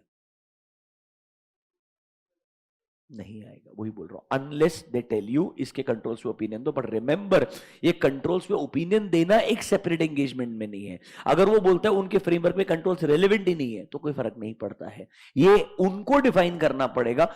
800 में बार बार स्पेसिफाइड है। 800 को ऐसा मत सोचना कि नॉर्मली 143 सबसेक्शन 3 क्लॉज नंबर आई में जो आप ओपिनियन देते हो वो एक सेपरेट एंगेजमेंट है, ऐसा मत इंटरप्रिटेशन रखना। पर जो स्पेशल पर्पस फ्रेमवर्क का इंटरप्रिटेशन है वो थर्ड पार्टी के हिसाब से डिपेंड करेगा। पर रिमेंबर मेरे को 143 आए वो एंगेजमेंट 800 ट्रीट नहीं करना है, ये बार बार बोलता है। समझा क्या? अभी कोई कॉन्ट्रैक्ट वाला बात रहेगा, वो बोलेगा कंट्रोल से मेरे को इंपॉर्टेंस ही नहीं है बिकॉज स्टैट्यूटरी का नॉर्मल कंट्रोल से मेरे लिए सफिशिएंट रहेगा, तो उस पर रिपोर्ट देने वाला है ना। वैसे भी कंट्रोल्स तो कंट्रोल्स रहता है ना, बराबर है कि नहीं है? Preparation of framework is changing because rules are changing, accounting rules are changing, but transaction is getting recorded in the system. वो तो नॉर्मली वैसे भी एक नॉर्मल स्टैट्यूटरी ऑडिटर चेक करता है, तो अलग से कंट्रोल चेक करने की जरूरत क्या है? आई मे से दैट, तो मेरे को फर्क नहीं पड़ता है, देने की जरूरत ही क्या है जब वो रिपोर्ट तो कंप्लीट सेट पे ऑलरेडी है ना। कॉपी पेस्ट क्यों करेंगे? देख रिपोर्ट देना तुम सोच रहा कॉपी पेस्ट है, रिपोर्ट साइन करना पैसा लगता है उसके लिए, प्लस मैंने उसके पॉइंट से चेक भी करना चाहिए, बराबर है कि नहीं? Why would I do that unless someone actually tells me ये तेरे लिए एडिशनल स्कोप ऑफ वर्क है, वो मेरे स्कोप में ऐड ही नहीं करेगा तो मैं क्यों करूंगा ना। If they are not adding this to the scope of my work I will not do it. If they tell me तेरे को इसके लिए फिर से कंट्रोल चेक करना, मैं बोलूंगा ओके फिर से करूंगा, पैसा लगेगा ऑब्वियसली, मतलब मेरे को उसके पॉइंट से काम करना पड़ेगा ना यार। ठीक है, थोड़ा समझ में आया क्या? ऐसा लग रहा है कैसे? कुछ ग्रेड नहीं है, बस एक बार अप्रोच दिमाग में आना चाहिए, बाकी ऑलमोस्ट कंटेंट बाकी ऐसे जैसा फ्लो करते जाएगा। Are you feeling little comfortable now? चलो थोड़ा रिपोर्टिंग वाला पार्ट को डिटेल में पढ़ाता हूं, आइए। Only reporting part for now. हाँ, बेसिक ओपिनियन समझाया, अब ये पढ़ना डिस्क्रिप्शन ऑफ एप्लीकेबल एफआरएफ, अब आपको आराम से समझ में आएगा।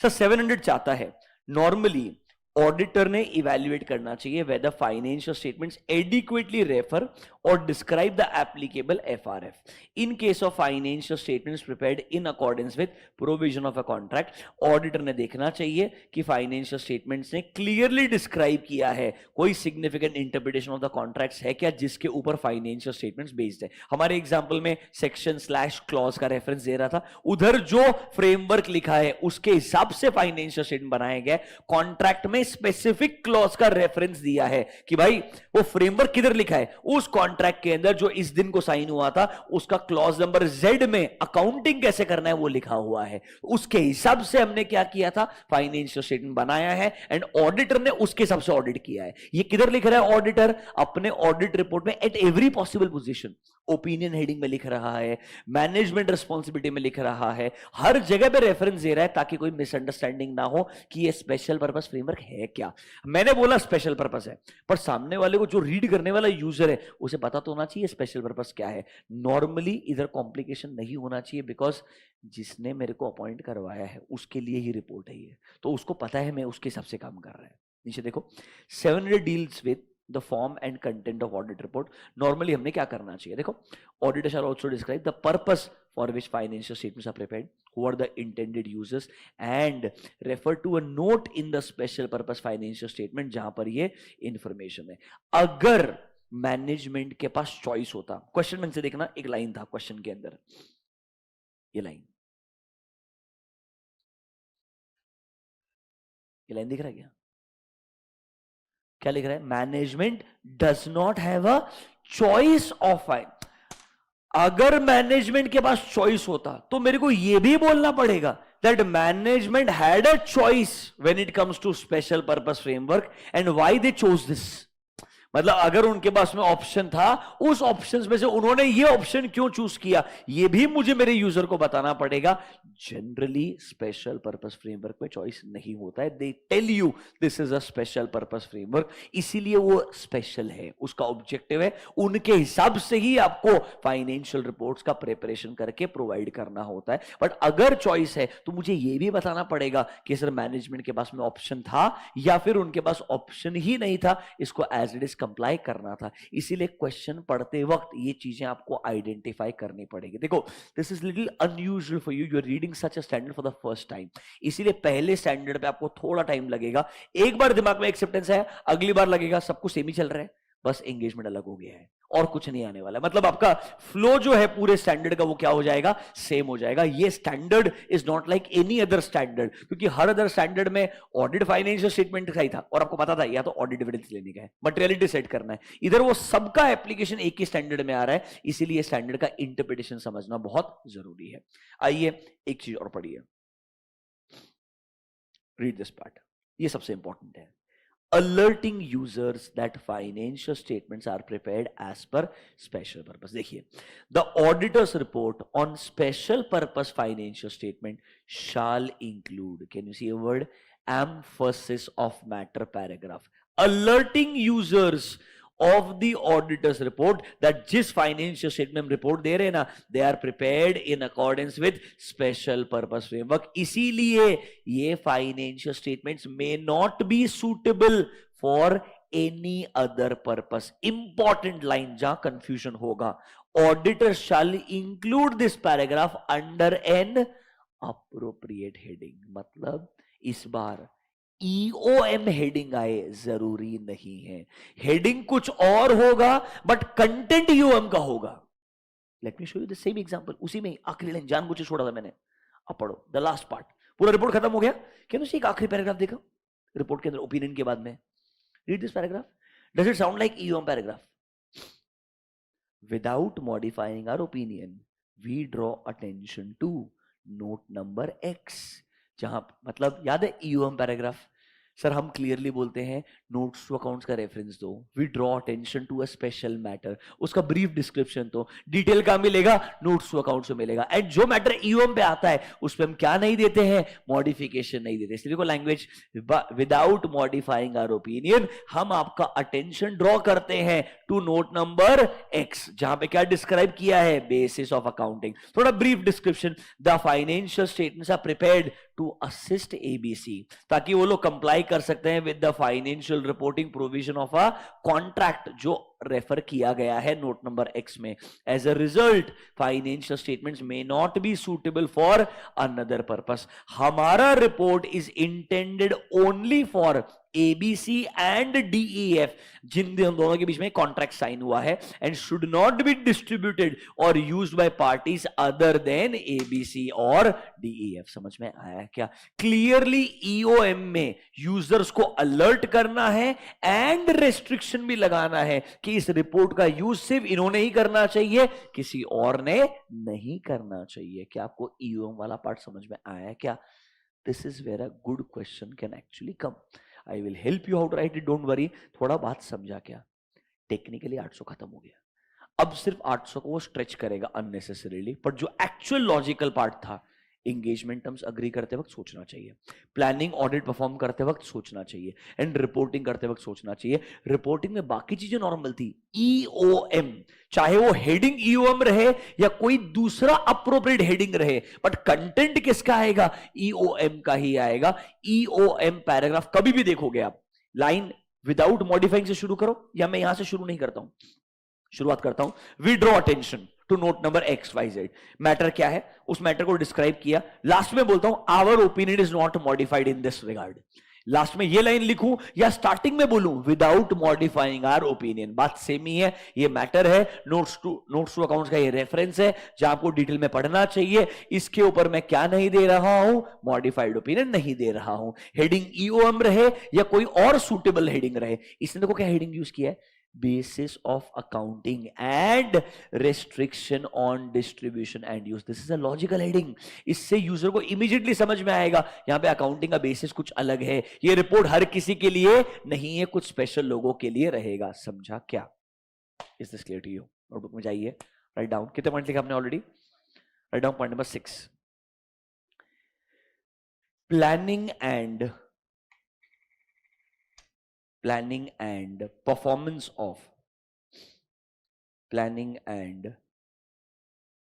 performance of audit engagement.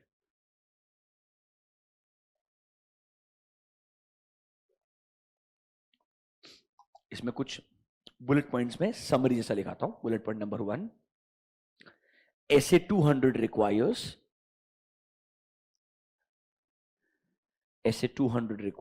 to comply with all applicable essays. SA 200 requires to comply with all applicable essays. To comply with all applicable essays. Number 2, auditor should determine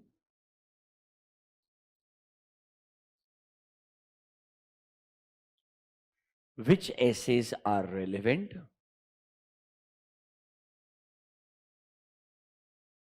and which ones are not relevant for special purpose engagement. Relevant and which ones are not relevant for special purpose engagement. Bullet point number 3, SA 315 requires the auditor, SA 315 requires the auditor to obtain an understanding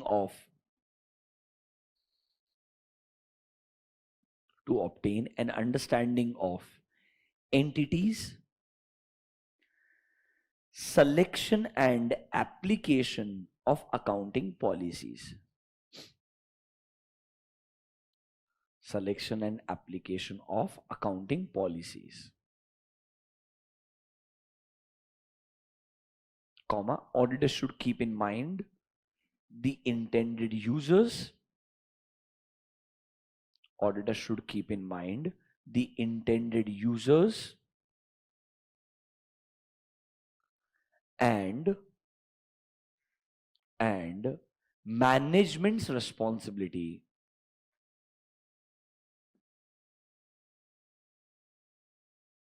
regarding the same.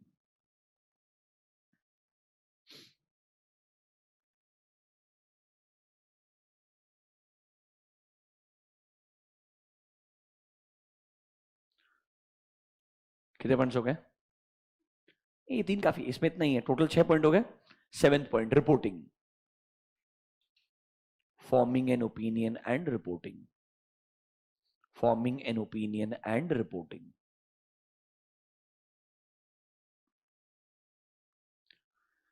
Bullet point number 1, reporting as per SA 700. Reporting as per SA 700. Point number 2. Point number 2, clearly describe that the financial statements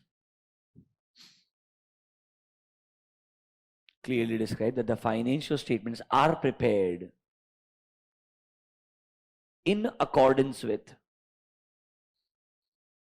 special purpose framework.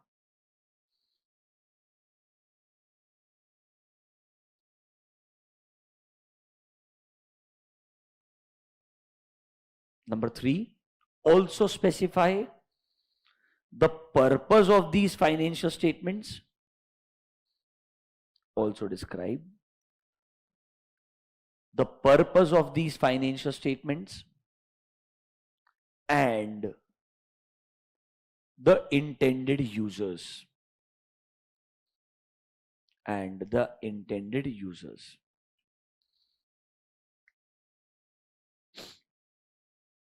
Next, if management has the choice with regards to FRF, management has a choice with regards to FRF, then how did they fulfill their responsibility?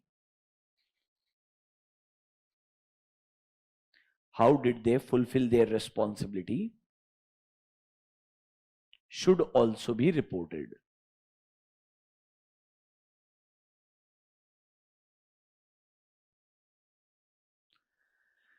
The last and most important one, include an EOM paragraph.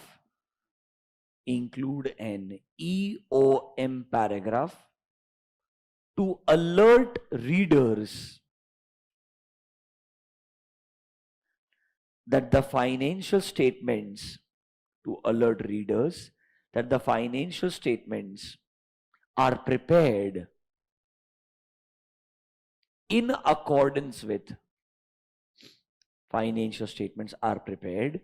in accordance with special purpose framework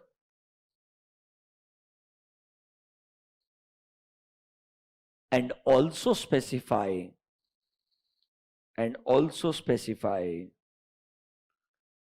the restriction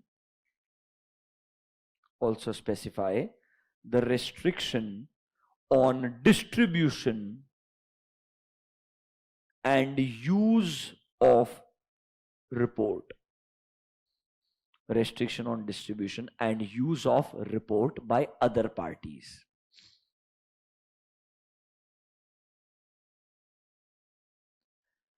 कि मतलब भाई EOM heading लिख दो या कोई और suitable heading दे देना. अब ये तो याद रखना पड़ेगा आपको, that the heading can be EOM और any other suitable heading, but important क्या है उसमें बताना पड़ेगा ये भाई स्पेशल पर्पस फ्रेमवर्क वाले फाइनेंशियल स्टेटमेंट्स थे, इन पार्टीज के लिए रेलेवेंट थे, ये उनके हिसाब से बनाए हैं, किसी और ने इस रिपोर्ट को एक्चुअली में यूज नहीं करना चाहिए, ना ही इसको किसी और को प्रोवाइड करना चाहिए, उनके लिए रेलेवेंट ही नहीं रहेगा.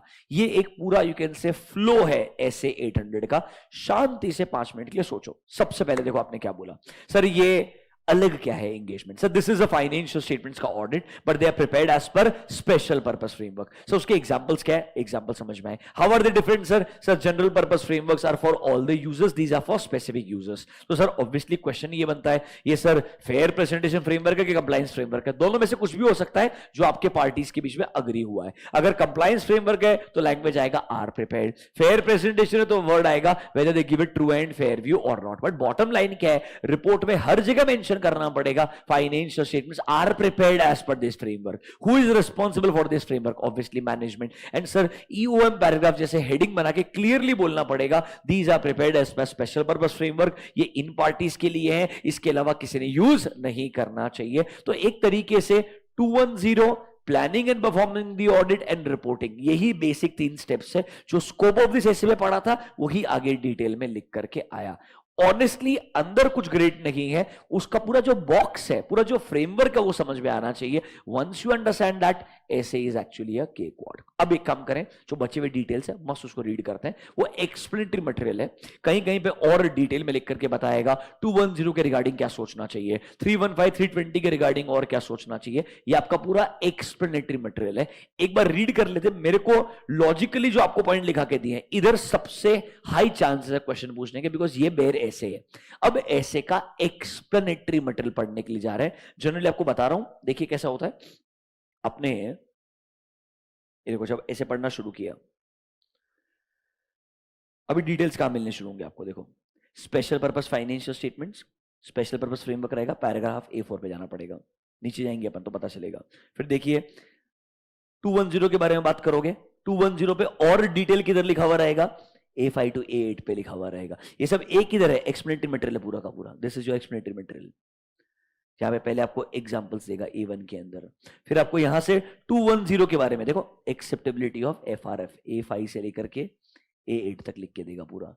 फिर अगला वाला पार्ट आएगा जहां पर planning and performing the audit के बारे में बात करेगा, फिर आगे जाकर के रिपोर्टिंग के बारे में बात करेगा। मतलब वो जो आपको बेर ऐसे लिख के था उसका और एक्सप्लेनेशन नीचे आपको मिलेगा, ताकि आपका इंटरप्रिटेशन और इंप्रूव हो जाए। बहुत रेयरली होता है आईसीआई अपने मॉड्यूल में एक्सप्लेनेटरी मटेरियल लिखता है। मुझे क्या लगता है इस बार भी उनसे गलती क्या हुई, जब उन्होंने कॉपी पेस्ट किया तो यहां तक जब उन्होंने कॉपी पेस्ट किया तो लगा यार तो बहुत ही छोटा सा ऐसे लग रहा है, क्योंकि ये तो मतलब आई मीन ऐसे 3-4 पेज में खत्म हो गया, कुछ भी है ही नहीं है आइडियली, तो it will not make sense. पूरा चैप्टर ही खत्म हो जाएगा 20 पेज के अंदर आइडियली। तो उन्होंने फिर एक्सप्लेनेटरी मटेरियल भी कॉपी पेस्ट कर दिया, और फिर जब उन्होंने कॉपी पेस्ट करना शुरू किया उनको रियलाइज हुआ पूरा ही कर देना चाहिए, तो उन्होंने 800, 805, 810 तीनों में कॉपी पेस्ट कर दिया पूरा का पूरा। बीच बीच में कुछ स्किप किया, तुमको ये भी बता रहा हूँ आइडियली। वो क्या सोच के स्किप किया भी मेरे को समझ में नहीं है, या तो पूरा होना चाहिए या बिल्कुल नहीं होना चाहिए, मतलब there is no mid way, but they found a mid way. अब हमने क्या कर रहे हैं, हर ऐसे को पहले लॉजिकल जो सीक्वेंस है वो आपको आना चाहिए, फिर एक्सप्लेनेटरी मटेरियल में कितना पढ़ना है क्या करना है दिमाग लगा के क्लोज करते हैं। आ जाओ, चलो let's come to your modules now. पहले हमने जो पार्ट पढ़ा है फटाफट चेक करते आते कितना पार्ट कंप्लीट हो गया है। सबसे पहले scope, we are done in detail, check करो फटाफट से, रीड करो, क्लोज करो, रिवीजन हो जाएगा आपको फटाफट से। स्कोप अच्छे से रीड करो, क्लोज करो।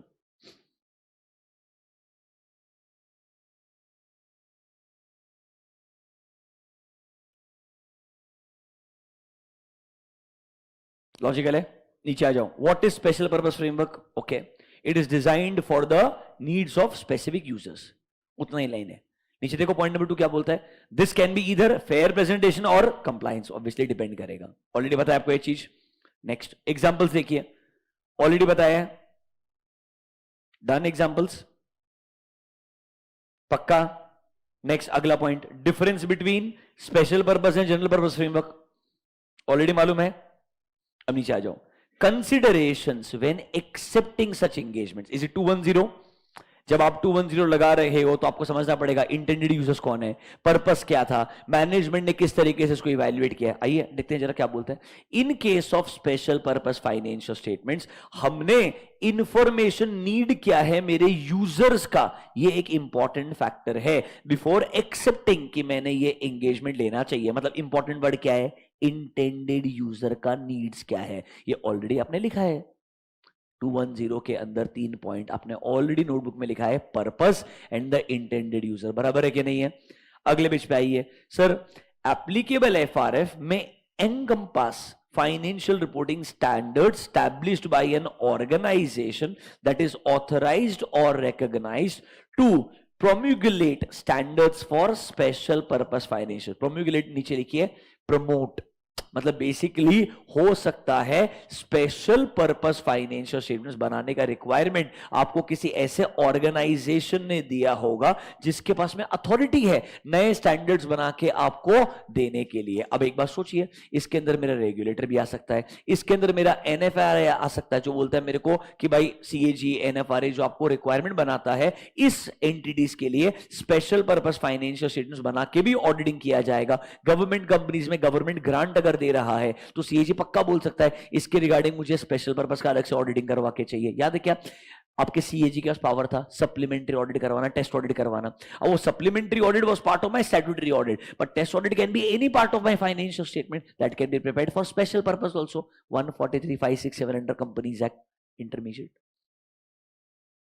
सीएजी के special powers in case of government companies. Next देखो, in that case in standards को हम अज्यूम करेंगे कि चलो ठीक है ऑर्गेनाइजेशन ने फॉलो करना चाहिए क्योंकि सर ये डेलिबरेटली बनाए गए हैं for the purpose of my stakeholders, वो लोग कंप्लाई करेंगे. सम लॉज एंड रेगुलेशंस में prescribe that financial reporting framework जो हम यूज कर रहे हैं वो एक स्पेशल टाइप ऑफ एंटिटी के लिए ही है. एग्जांपल है रेगुलेटर, राज्यों में लिख दीजिए आरबीआई, आईआरडीएआई.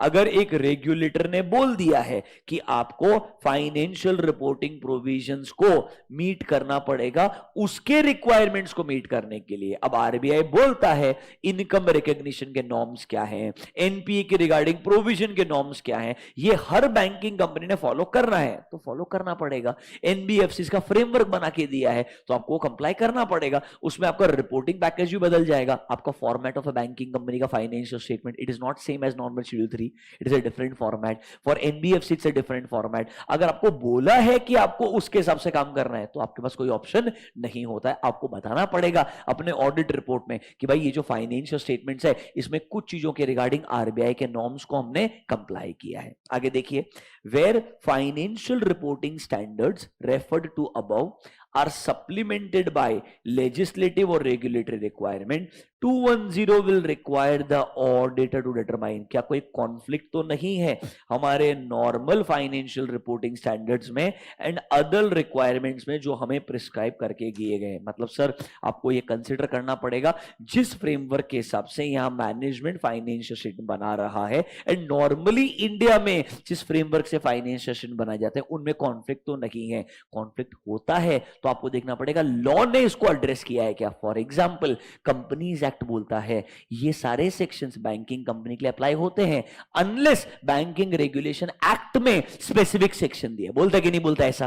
तो अगर कॉन्फ्लिक्टिंग कुछ है भी तो कहना इसे the law and regulation should address this. Auditor ने कंसिडर करना है बिफोर एक्सेप्टिंग द एंगेजमेंट. ऐसा नहीं होना चाहिए ये कॉन्फ्लिक्ट है आपको पता ही नहीं था आपने एंगेजमेंट एक्सेप्ट किया बाद में समझ में नहीं आ रहा है इसके हिसाब से नॉन कंप्लायंस है इसके हिसाब से बराबर है. जनरली ऐसा नहीं होता है बट ऑडिटर ने कंसीडर करना चाहिए. ये नॉर्मली पता है कब रेलेवेंट है. What if your parent entities are specifying the framework which is not acceptable in India at all. तो आपको क्या बोलना पड़ेगा there should be two financial statement, one as per Indian GAAP and other should be as per the parent entities reporting package. तब जाके वो conflict resolve होगा और दो एंगेजमेंट अलग अलग हो जाएंगे. ये आपके साइड से ओपिनियन होना चाहिए. यू कैन नॉट से उनके सबसे एक फाइनेंशियल स्टेटमेंट बनाओ और वैसा ही रिपोर्टिंग कर दो, वो एक्सेप्टेबल नहीं रहेगा. नीचे आइए, the applicable FRF may encompass financial reporting provision of a contract या sources other than described in the above Paris. मतलब सर हो सकता है कोई आपने कॉन्ट्रैक्ट अग्री किया होगा उस कॉन्ट्रैक्ट के टर्म्स के हिसाब से एक क्लॉज में बोला होगा इस कॉन्ट्रैक्ट के लिए एक सेपरेट फाइनेंशियल स्टेटमेंट देना जिसके अंदर ये फ्रेमवर्क फॉलो करेंगे. अगर ऐसा है तो ऑडिटर को पहले कॉन्ट्रैक्ट पढ़ना पड़ेगा, कॉन्ट्रैक्ट समझना पड़ेगा, दोनों पार्टीज का विलिंगनेस कितना है, फिर उस कॉन्ट्रैक्ट का रिस्पेक्टिव क्लॉज एक्चुअली चाहता है क्या आप सेपरेट फाइनेंशियल स्टेटमेंट बनाओ उसके ऊपर सेपरेट ऑडिट करवाओ. ये समझने के बाद में ये सब कुछ हम क्यों कर रहे हैं क्योंकि ये नॉर्मल एंगेजमेंट नहीं है एक्सेप्ट करने के लिए. ये एंगेजमेंट एक्सेप्ट करने के पहले ऑडिटर को पता होना चाहिए what is he really getting into. ये पूरा आपको एक इंटरप्रिटेशन सिखा रहा है दैट ऐसा एंगेजमेंट एक्सेप्ट करने के पहले 1000 बार सोचना पर्पस क्या है इस नए फाइनेंशियल स्टेटमेंट का, किसके लिए है ये, क्या सामने वाला रेगुलेटर है या सामने वाला एक सिर्फ थर्ड पार्टी है जो कंपनी का स्टेक होल्डर है, उसका फ्रेमवर्क क्या सोच के बनाया है, उस फ्रेमवर्क में मैनेजमेंट का फ्रीडम कितना है, पता चले the one who is responsible to prepare वो ही केपेबल नहीं है, कॉम्पिटेंट नहीं है, तो एज अ ऑडिटर ऐसा एंगेजमेंट एक्सेप्ट करना बहुत चैलेंजिंग हो जाएगा। ये सब कुछ अगर समझा तो ही आप डिसीजन ले सकते हो, should I accept this engagement और नॉट। इसका ही समरी आपने ऑलरेडी लिखा हुआ था कि सर एग्जांपल्स क्या क्या थे अलग अलग, सर रेगुलेटर ने बोला ऐसा प्रोविजन फॉलो करना है, कॉन्ट्रैक्ट में अग्रीड है ये प्रोविजन फॉलो करना है, यही सब अलग अलग एग्जांपल ये बोल रहा है कंसीडर करना अपने एंगेजमेंट में बिफोर एक्सेप्टिंग अंडर एसए 210। वो सारे एग्जांपल को उठा रहा है, पहले रेगुलेटर पे पॉइंट लिख रहा है,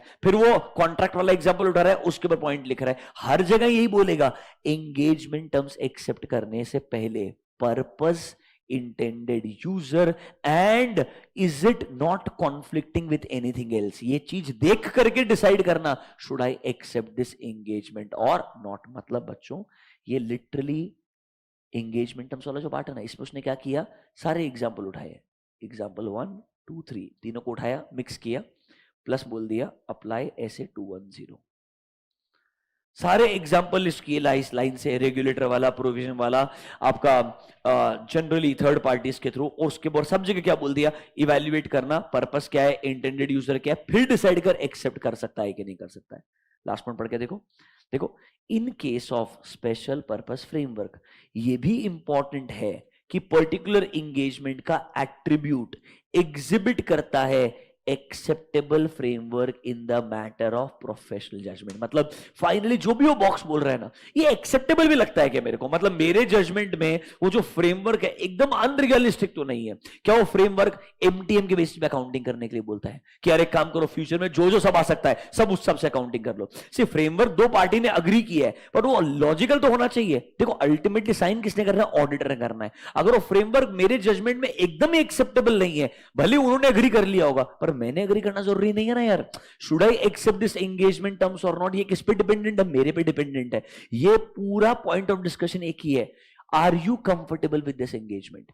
for this understand intended user, understand the terms what they have agreed, understand the special purpose framework, उसके अंदर कंटेंट क्या है। कुछ भी कॉन्फ्लिक्टिंग लगता है, कुछ भी लॉजिकल नहीं लगता है, तो आपने उसको एक्सेप्ट नहीं करना चाहिए। ये अलग अलग सिनेरियोज में लिख के आपको बोलने का ट्राई कर रहा है। ये पूरे हेडिंग में सिर्फ एक ही क्वेश्चन है, should I accept such engagement और not, that is the question mark. Answer is it depends. Depends on what, framework क्या है, पार्टीज कौन है, उनके बीच में क्या टर्म्स अग्री हुए हैं, क्या मेरे जजमेंट में वो रैशनल एंड लॉजिकल लगता है, कहीं वो कॉन्फ्लिक्ट तो नहीं करता है with other aspects. If it is extremely contradictory with other aspects and if I am not comfortable, I may not accept such an engagement. कोई कंपल्शन नहीं है। अच्छा सुनो, ये जरूरी नहीं है ना, कंपनी के दो फाइनेंशियल स्टेटमेंट है, general purpose framework, special purpose. इसका ऑडिट मैंने किया, ये ऑडिट भी मैं करूं, कोई कंपल्शन थोड़ी है। मुझे नहीं करना है, किसी और को अपॉइंट कर ले भाई, तू क्या फर्क पड़ने वाला है।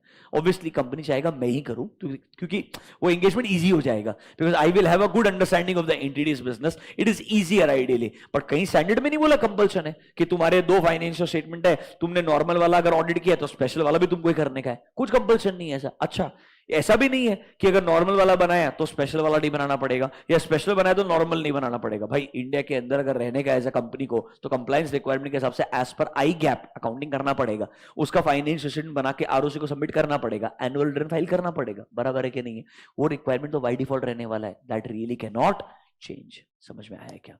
अब अगले स्टेप पे जाएगा, planning and performing the audit, उसके ऊपर एक्सप्लेनेटरी मटेरियल है, आओ जरा चेक करो। Considerations when planning and performing the audit. Obviously कोई भी ऑडिट करूंगा सबसे पहले एथिकल रिक्वायरमेंट कंप्लाई करने चाहिए, जितने भी एप्लीकेबल ऐसे फॉलो करने चाहिए।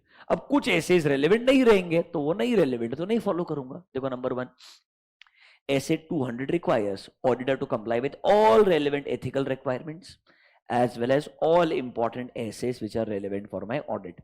ये जो point number 1, point number 2, point number 3, ये जो है ना, ये स्टैंडर्ड पॉइंट्स है। 805 में जाओगे तब भी ऐसे, क्योंकि कोई सा भी ऑडिट है ऐसे तो फॉलो करने का ही है। आगे देखो point number 2, it also requires auditor should comply with each requirement of an essay unless the essay is not applicable or essay का specific requirement is not applicable. मतलब for example 260 क्या बोलता है, communicate to TCWG management. If they both are same, then what? Communicate only once. 2 bar report करके जरूरत क्या है जब दोनों सेम ही है, बराबर है कि नहीं है? या सर रिलेटेड पार्टी ट्रांजैक्शन ही नहीं है, 550 का रेलेवेंसी खत्म हो जाएगा, गोइंग कंसर्न प्रॉब्लम भी नहीं है, 570 कम रेलेवेंट हो जाएगा. तो सर आपने ऐसे का हर रिक्वायरमेंट कंप्लाई करना है, अनलेस या तो एंटायर ऐसे इज नॉट रेलेवेंट या ऐसे का कोई रिक्वायरमेंट इज नॉट रेलेवेंट. ये तो नॉर्मल ऑडिट में भी ऐसा ही होता है, 800 में भी ऐसा ही होगा, 805 में भी ऐसा ही रहेगा. ऑडिट कर रहे हो तो कंप्लाई करना पड़ेगा एथिकल रिक्वायरमेंट्स एंड एसेस.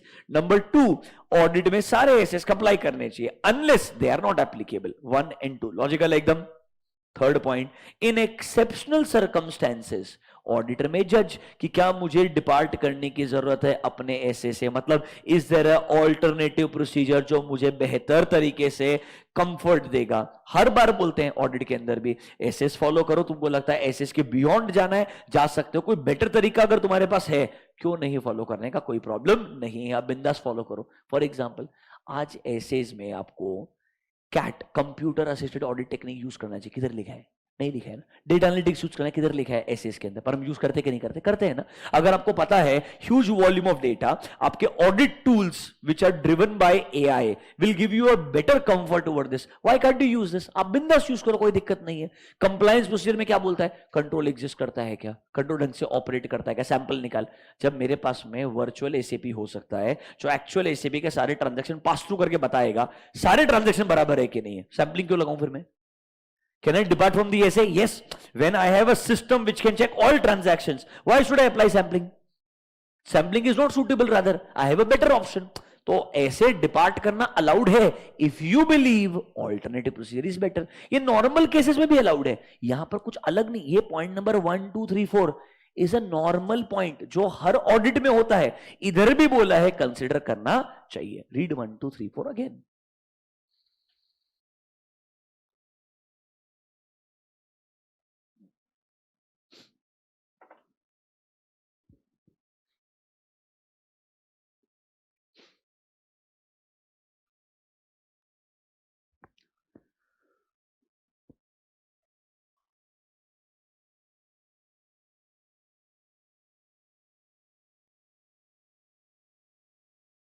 अब आ जाओ नंबर 4 पे.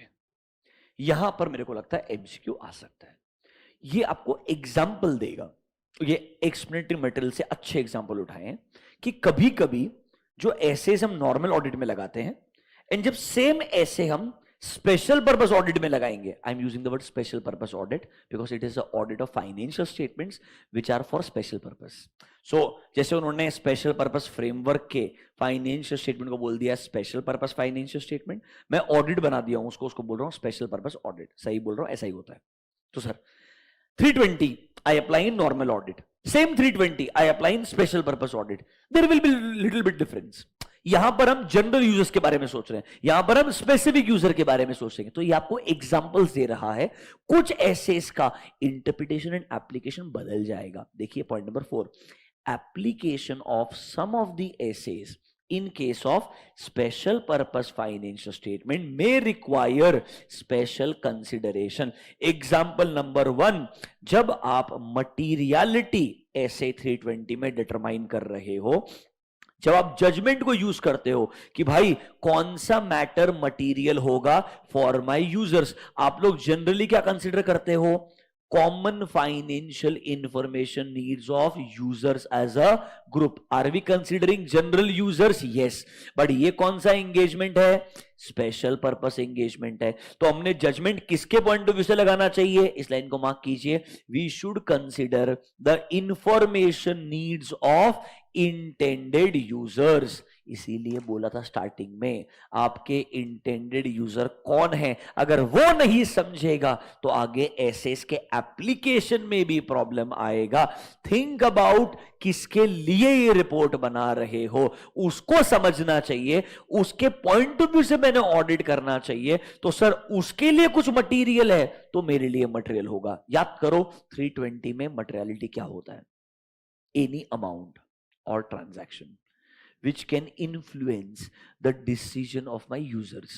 अभी तक थे सब जनरल यूजर्स, इस बार क्या है, स्पेसिफिक यूजर्स। तो मटेरियलिटी में जब जजमेंट लगाऊंगा, will I also think about specific users? Yes, यही बात बोल रहा है नंबर 5 में। नंबर 5 इज वन एग्जाम्पल, ध्यान रखना काम में आएगा कि 320 में कैसे हम स्पेसिफिक यूजर्स के हिसाब से मटेरियलिटी को डिफाइन करते हैं, not like general users. Is this clear to you?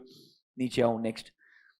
In case of special purpose financial statements, management may agree with the intended user, mark the word, on a threshold below which misstatements during the audit will not be corrected or otherwise adjusted.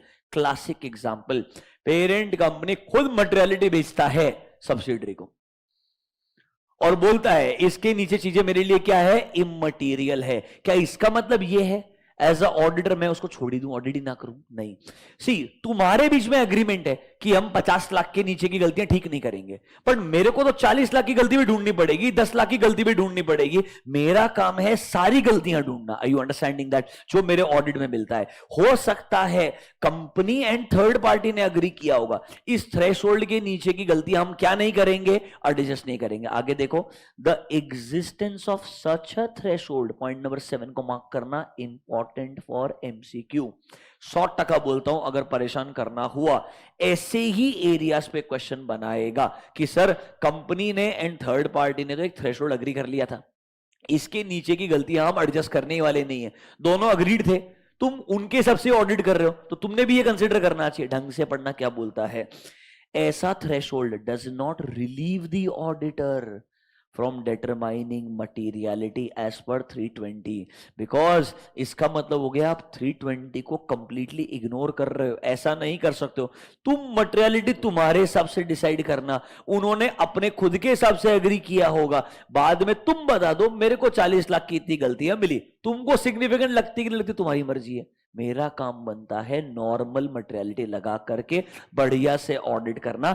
Yes, I have to think from their point of view, but I can not be ignorant completely about my basic rules of SAs. ये बोलता है तुम तुम्हारे third party के terms के चक्कर में ऐसे के रूल्स को कंप्लीटली भूल मत जाना। इस point number 7 clear to you? ये सिर्फ एग्जांपल्स दे रहा है कैसे थोड़ा ऐसे का एप्लीकेबिलिटी बदल जाएगा इन case of special purpose audit. देखो नेक्स्ट नंबर 8 क्या बोलता है, ऐसे 260 क्या बोलता है, याद है क्या? Communication with TCWG and management. 260 बोलता है ऑडिटर शुड डिटरमाइन कौन अप्रोप्रिएट पर्सन है जिससे मैंने कम्युनिकेट करना चाहिए, और वो बोलता भी है अगर सबके सब टीसीडब्ल्यूजी और मैनेजमेंट दोनों सेम ही है, मतलब all TCWG is involved in day to day working, that means they are same. बराबर है कि नहीं है? देखो, in some cases all of TCWG are involved in managing, तो sir can I say the application of communication requirement is modified to recognize this position, मतलब I will communicate to all of them, मतलब अलग अलग report करने का जरूरत नहीं ना। 260 क्या बोलता है, जो जो मैनेजमेंट को कम्युनिकेट किया टीसीडब्ल्यूजी को भी कम्युनिकेट कर, unless they are same. If they are same then it is only one communication. यही बात बोल रहा है तेरे को, इधर भी तू वो देखना। Next number 10, when a complete set, अच्छा पॉइंट है, mark this word, complete set of general purpose financial statement is also prepared by the entity, those people responsible for the oversight of preparation of special purpose may not be same as TCWG responsible for general purpose। सुनो, general purpose के लिए TCWG audit committee है, special purpose जो बना रहा है उसके ऊपर भी ऑडिट कमेटी ही आए, जरूरी नहीं है। हो सकता है रिपोर्टिंग पैकेज के लिए रिस्पॉन्सिबिलिटी मैनेजमेंट को एक बंदे को दे दी है, सिर्फ वही काम होल एंड सोल रिस्पॉन्सिबिलिटी मान के कर रहा है, तो as a auditor I need to be more careful, क्योंकि जनरल पर्पस के ओवरसाइट के लिए टीसीडब्ल्यूजी था, जनरल पर्पस के लिए ओवरसाइट के लिए कौन था? टीसीडब्ल्यूजी था। यहां स्पेशल पर्पस के ऊपर सेम टीसीडब्ल्यूजी हो जरूरी नहीं है, हो भी सकता है और नहीं भी हो, ये समझना एंड सोच समझ करके अपना ऑडिट एंगेजमेंट एक्सेप्ट करना, क्योंकि इस केस में अगर वो बंदा मैनिपुलेशन कर रहा है या प्रॉब्लम है तो तुम्हें किधर जाना है ये पता नहीं होगा। You should also know how intended users are feeling about this, you should be aware of this. देखिए, इसके बाद में आपने बराबर से अपना ओपिनियन बना करके रिपोर्ट देना चाहिए। उसके लिए आपने 700 कंप्लाई करना पड़ेगा। वही 700 नीचे लिख के देगा। मतलब इस पूरे पार्ट में अलग क्या मिला, 320 वाला एग्जाम्पल। मटीरियलिटी नॉर्मल केस में नॉर्मल यूजर्स के हिसाब से बनाते हैं, यहां पर स्पेसिफिक यूजर के बारे में सोचेंगे। उसने एक एग्जांपल दिया, कभी कभी company and third party agree कर सकता है, इस थ्रेशोल्ड के नीचे चीजें हम एडजस्ट नहीं करेंगे। ऑडिटर उनका मटेरियलिटी यूज नहीं करेगा, ऑडिटर मटेरियलिटी अपने हिसाब से डिटरमाइन करेगा एज पर ऐसे 320। एंड सर हो सकता है जनरल पर्पस भी बनाया जा रहा है, स्पेशल पर्पस भी बनाया जा रहा है। इस मैनेजमेंट के ऊपर टीसीडब्ल्यूजी है, इधर सेम टीसीडब्ल्यूजी शायद हो या ना हो, समझना जरूरी है। And accordingly decision as a auditor लेना, किधर कितना प्रोसीजर लगाना। बिकॉज अगर सिर्फ होल एंड सोल रिस्पॉन्सिबिलिटी 2-3 लोगों के पास में हुआ, रिस्क नॉर्मली बढ़ जाता है if there is no TCWG involve. Remember that TCWG works like a supervisor for the management, कि मैनेजमेंट ढंग से काम करेगा, ये ऑडिट कमिटी इंश्योर करता है। Are you comfortable with this? आज जो रिपोर्टिंग वाला पार्ट खत्म हो जाएगा 5 मिनट में, ऑलरेडी पता है। Reporting is very simple. Audit report में क्या है? Opinion heading, introduction paragraph. हमने ऑडिट किया है फाइनेंशियल स्टेटमेंट्स का, जिसमें बैलेंस शीट है, पीएनएल है, blah blah blah blah blah, full stop. These financial statements are prepared, वो लिखना पड़ेगा।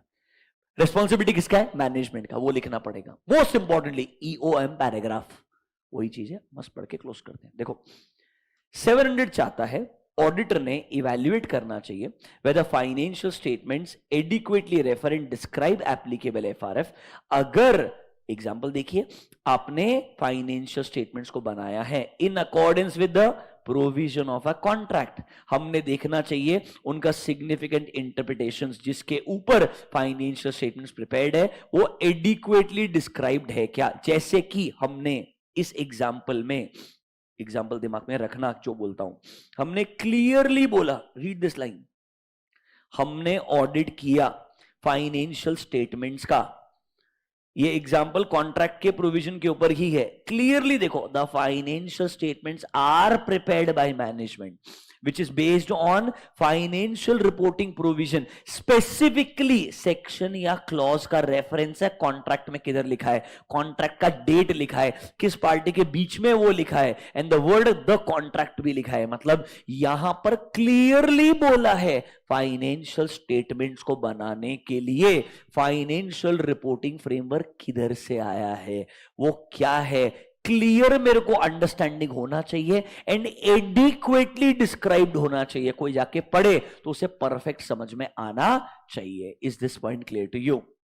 अगले पेज पे आओ, क्या बोलता है। रिवाइज्ड ऐसे में नॉर्मली हमारा ऑडिट रिपोर्ट का फॉर्मेट एंड कंटेंट आता है। हमने देखना चाहिए क्या ये ऑडिट रिपोर्ट डिस्क्राइब करता है किस पर्पस के लिए फाइनेंशियल स्टेटमेंट बनाया है, who are the intended users. ये मैं आपको ऑलरेडी लिखवा चुका हूं। This is already part of your point number 7 I think, right. ये सब लिखा है हमने एज इट इज, इसमें कुछ अलग नहीं है, इसमें एक्सप्लेनेटरी मटेरियल ज्यादा है ही नहीं। It is point number 7 as it is. फिर देखो, अगर मैनेजमेंट के पास चॉइस है तो उन्होंने अपना रिस्पॉन्सिबिलिटी कैसे फुलफिल किया है ये भी हमको मेंशन करना पड़ेगा। ये सब आपको लिखवा के दिया है। अगला हेडिंग देखो, अलर्टिंग रीडर्स, मतलब EOM paragraph. The special purpose financial statements may be used for purposes other than those for which they are intended। तो सर हम क्या चाहते हैं, एनी मिसअंडरस्टैंडिंग को अवॉइड करने के लिए क्लियरली हमारे यूजर्स को क्या करना चाहिए, अलर्ट करना चाहिए कि इनको प्रिपेयर किया गया है as a special purpose framework and they may not be suitable for any other purpose। यही चीज क्या है, restriction on distribution of use है। मतलब indirectly ये दोनों चीजें किधर आने वाली है, EOM पैराग्राफ में आने वाली है। आखिरी दोनों पॉइंट किधर आने वाला है, EOM पैराग्राफ पे आने वाला है। वही आपको एग्जांपल दिया कि भाई ये फाइनेंशियल स्टेटमेंट्स को इन स्पेशल पर्पस के लिए बनाया था। ये फाइनेंशियल स्टेटमेंट है ही किसके लिए, इन दो पार्टीज के लिए है जिन्होंने कॉन्ट्रैक्ट अग्री किया था। इसके अलावा किसी और ने ये यूज नहीं करना चाहिए। क्लियरली आपने एक हेडिंग बना के स्पेसिफाई किया। चाहिए तो एक बार फिर से रीड करो, कंटेंट क्लियरली बताएगा। आपने अलर्ट करना है, वी ड्रॉ अटेंशन। एंड बोलना है they are not suitable for other purpose, it is purely for ABC and DEF and it should not be distributed or used by other parties. Are you putting a restriction on distribution or use? Yes. दोनों चीजों को club किया है, alert भी इधर किया है user को, रेस्ट्रिक्शन भी इधर लगाया है, दोनों किस में आया है? EOM में आया है। बाजू में दोनों को क्लब करके लिख दीजिए, included in emphasis of matter paragraph, included in emphasis of matter paragraph. देखिए क्या हमने कंसिडर किया है हमारे रिपोर्ट में बताना, it is intended solely for specified user. क्या हमने रेस्ट्रिक्ट किया है द डिस्ट्रीब्यूशन और यूज ऑफ रिपोर्ट? अगर ऐसा है, देखो, in these circumstances paragraph alerting the readers may be expanded to include these other matters. ये अदर मैटर पैराग्राफ नहीं है, दीज मैटर्स के लिए बोल रहा है, and the heading modified accordingly. Brackets में लिखिए EOM, या तो EOM हेडिंग आएगा या फिर इधर ही मैं बोलता हूं एक डबल कोट्स में हेडिंग लिख दो, डबल कोट्स में नीचे हेडिंग लिख दो, basis of accounting and restriction on distribution and use, basis of accounting and restriction on distribution and use। ये EOM का ऑल्टरनेटिव हेडिंग है कि यहां पर बेसिस ऑफ अकाउंटिंग के बारे में लिखा है, प्लस एक रेस्ट्रिक्शन लगाया है इस रिपोर्ट के डिस्ट्रीब्यूशन के ऊपर या इसके यूसेज के ऊपर। ये हेडिंग सेल्फ एक्सप्लेनेटरी है, अंदर का कंटेंट क्या आने वाला है।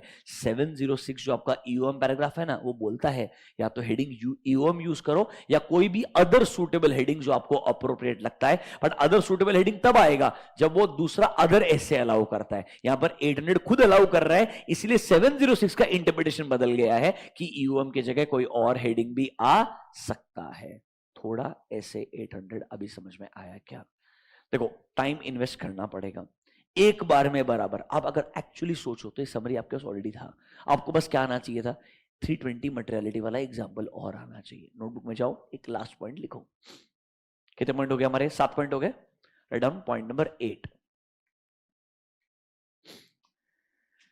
During the audit of special purpose engagement, during the audit of special purpose financial statements,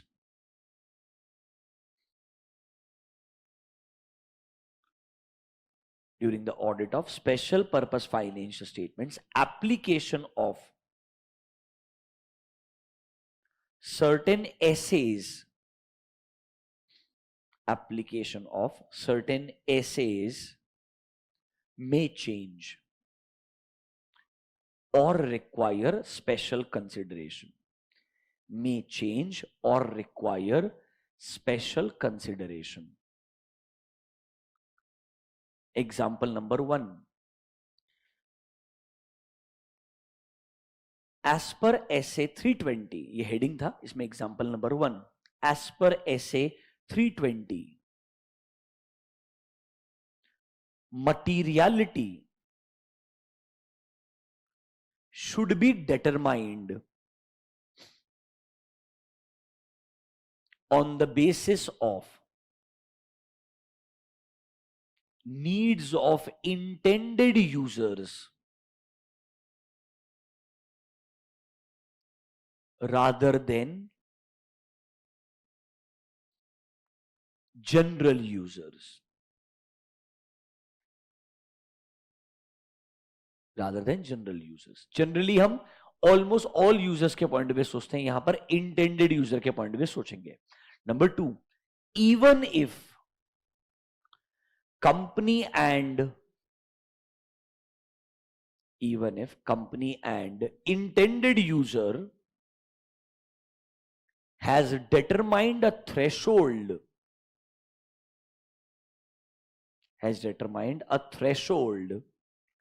below which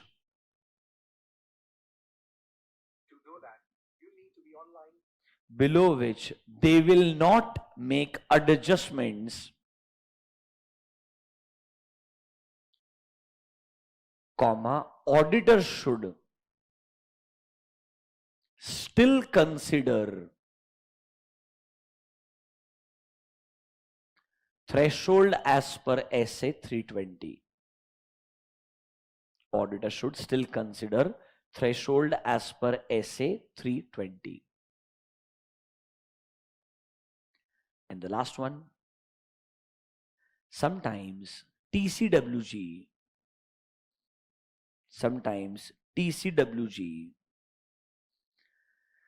may not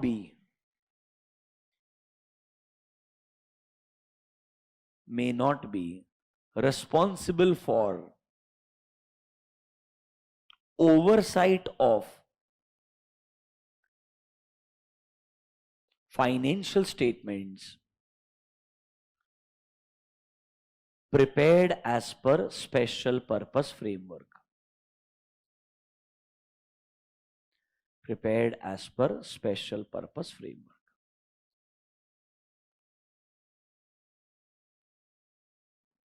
ठीक, देखो ऐसे के अंदर example of special purpose framework important है. जनरल 800 में इंपॉर्टेंट 3 चीजें थी. क्या चीज सोचूंगा before accepting the engagement terms? क्या सोचूंगा? इंटेंडेड यूजर कौन है, पर्पस क्या था. सर ये फाइनेंशियल रिपोर्टिंग फ्रेमवर्क जो स्पेशल वाला है ना, ये एक्सेप्टेबल लग रहा है क्या? अगर एक्सेप्टेबल लगता है तो ही मैंने 210 दैट इज एंगेजमेंट टर्म्स को अग्री करना चाहिए, वरना नहीं करना चाहिए. तीनों पॉइंट लिखवा के दिया नोटबुक के अंदर. इसके बाद में जब मैं ऑडिट प्लान कर रहा हूं, परफॉर्म कर रहा हूं, कुछ ऐसे इसके अंदर बदला बदली हो सकता है कि हाँ generally all SAs I need to comply. जो एसेस कंप्लीटली रेलेवेंट नहीं, आई कैन इग्नोर. इसके अलावा कभी कभी सर्कमस्टेंसेस बदलेंगे, शायद एसेस का एप्लीकेशन बदलेगा. एग्जाम्पल 320 है आपके सामने. फिर सर रिपोर्टिंग करते वक्त क्लियरली डिस्क्राइब करना पड़ेगा ये फाइनेंशियल स्टेटमेंट एक स्पेशल पर्पस फ्रेमवर्क से बनाए गए हैं, वो किधर से पता चलेगा, कौन रिस्पॉन्सिबल है. एंड सर मुझे मेरे यूजर्स को अलर्ट करके रेस्ट्रिक्शन भी लगाना चाहिए कि मेरी इस रिपोर्ट का यूज कौन करेगा, किस पर्पस के लिए किया जाएगा, एंड इसको डिस्ट्रीब्यूट नहीं किया जाएगा. इसके लिए ईओएम इंपॉर्टेंट है. ईओएम वाला पैराग्राफ सबसे रेलेवेंट है यहां पर रिपोर्टिंग में, बाकी एकदम टाइम पास है. अभी good. This marks the end of SA 800. ये सबसे टफ था क्योंकि पहला स्टैंडर्ड था आपके लिए. अब यहां से आगे सब कुछ ऑलमोस्ट सिमिलर सीक्वेंस में जाएगा, बस the only difference will be 805 क्या अलग है, 810 में अलग क्या है, एंड ऑब्वियसली 800 सीरीज में 3 ही स्टैंडर्ड से 800 विल बी ओवर. इसके बाद जो एसएईज, एसआरएस, एसआरईज है वो अपने आप में अलग ही दुनिया है. उनमें स्टैंडर्ड्स का रेफरेंस आएगा, बट उनका जो डिस्कशन पॉइंट ऑफ व्यू है वो कंप्लीटली अलग है. उधर कंफ्यूजन होने के चांसेस नहीं है क्योंकि वहां पे ऑडिट वर्ड आएगा ही नहीं. वहां पे क्लियरली बोल देगा it's a separate engagement, it's a separate assurance, it's a separate review, it's a separate financial statement related service. तो उधर कंफ्यूजन नहीं हो सकता. इधर कंफ्यूजन क्यों होता है? क्योंकि नॉर्मल ऑडिट तो कर ही रहे हैं अपन, तो उस वजह से वर्ड ऑडिटिंग ही आ रहा है. बस आपको बार बार याद रखना पड़ेगा, it is not a general purpose, it is a special purpose. Sir special purpose है, जनरल पर्पस है, दोनों में फेयर प्रेजेंटेशन कंप्लायंस फ्रेमवर्क आ सकता है. ये मिसकंसेप्शन नहीं होना चाहिए. स्पेशल पर्पस है तो हमेशा क्या होगा? कंप्लायंस फ्रेमवर्क होगा. It can also be a fair presentation framework. समझा क्या? आपके नॉलेज के लिए मैं ये जो बेयर ऐसे 800 है ये भी शेयर करके रखूंगा अपने क्लास वाले व्हाट्सएप के अंदर. आपको नीचे एक दो एग्जांपल और देखने देख सकते हो अंडरस्टैंडिंग के लिए. बाकी मेरे हिसाब से इट्स मोर देन सफिशिएंट. अभी good guys, thank you for today. Thank you online students. Bye bye.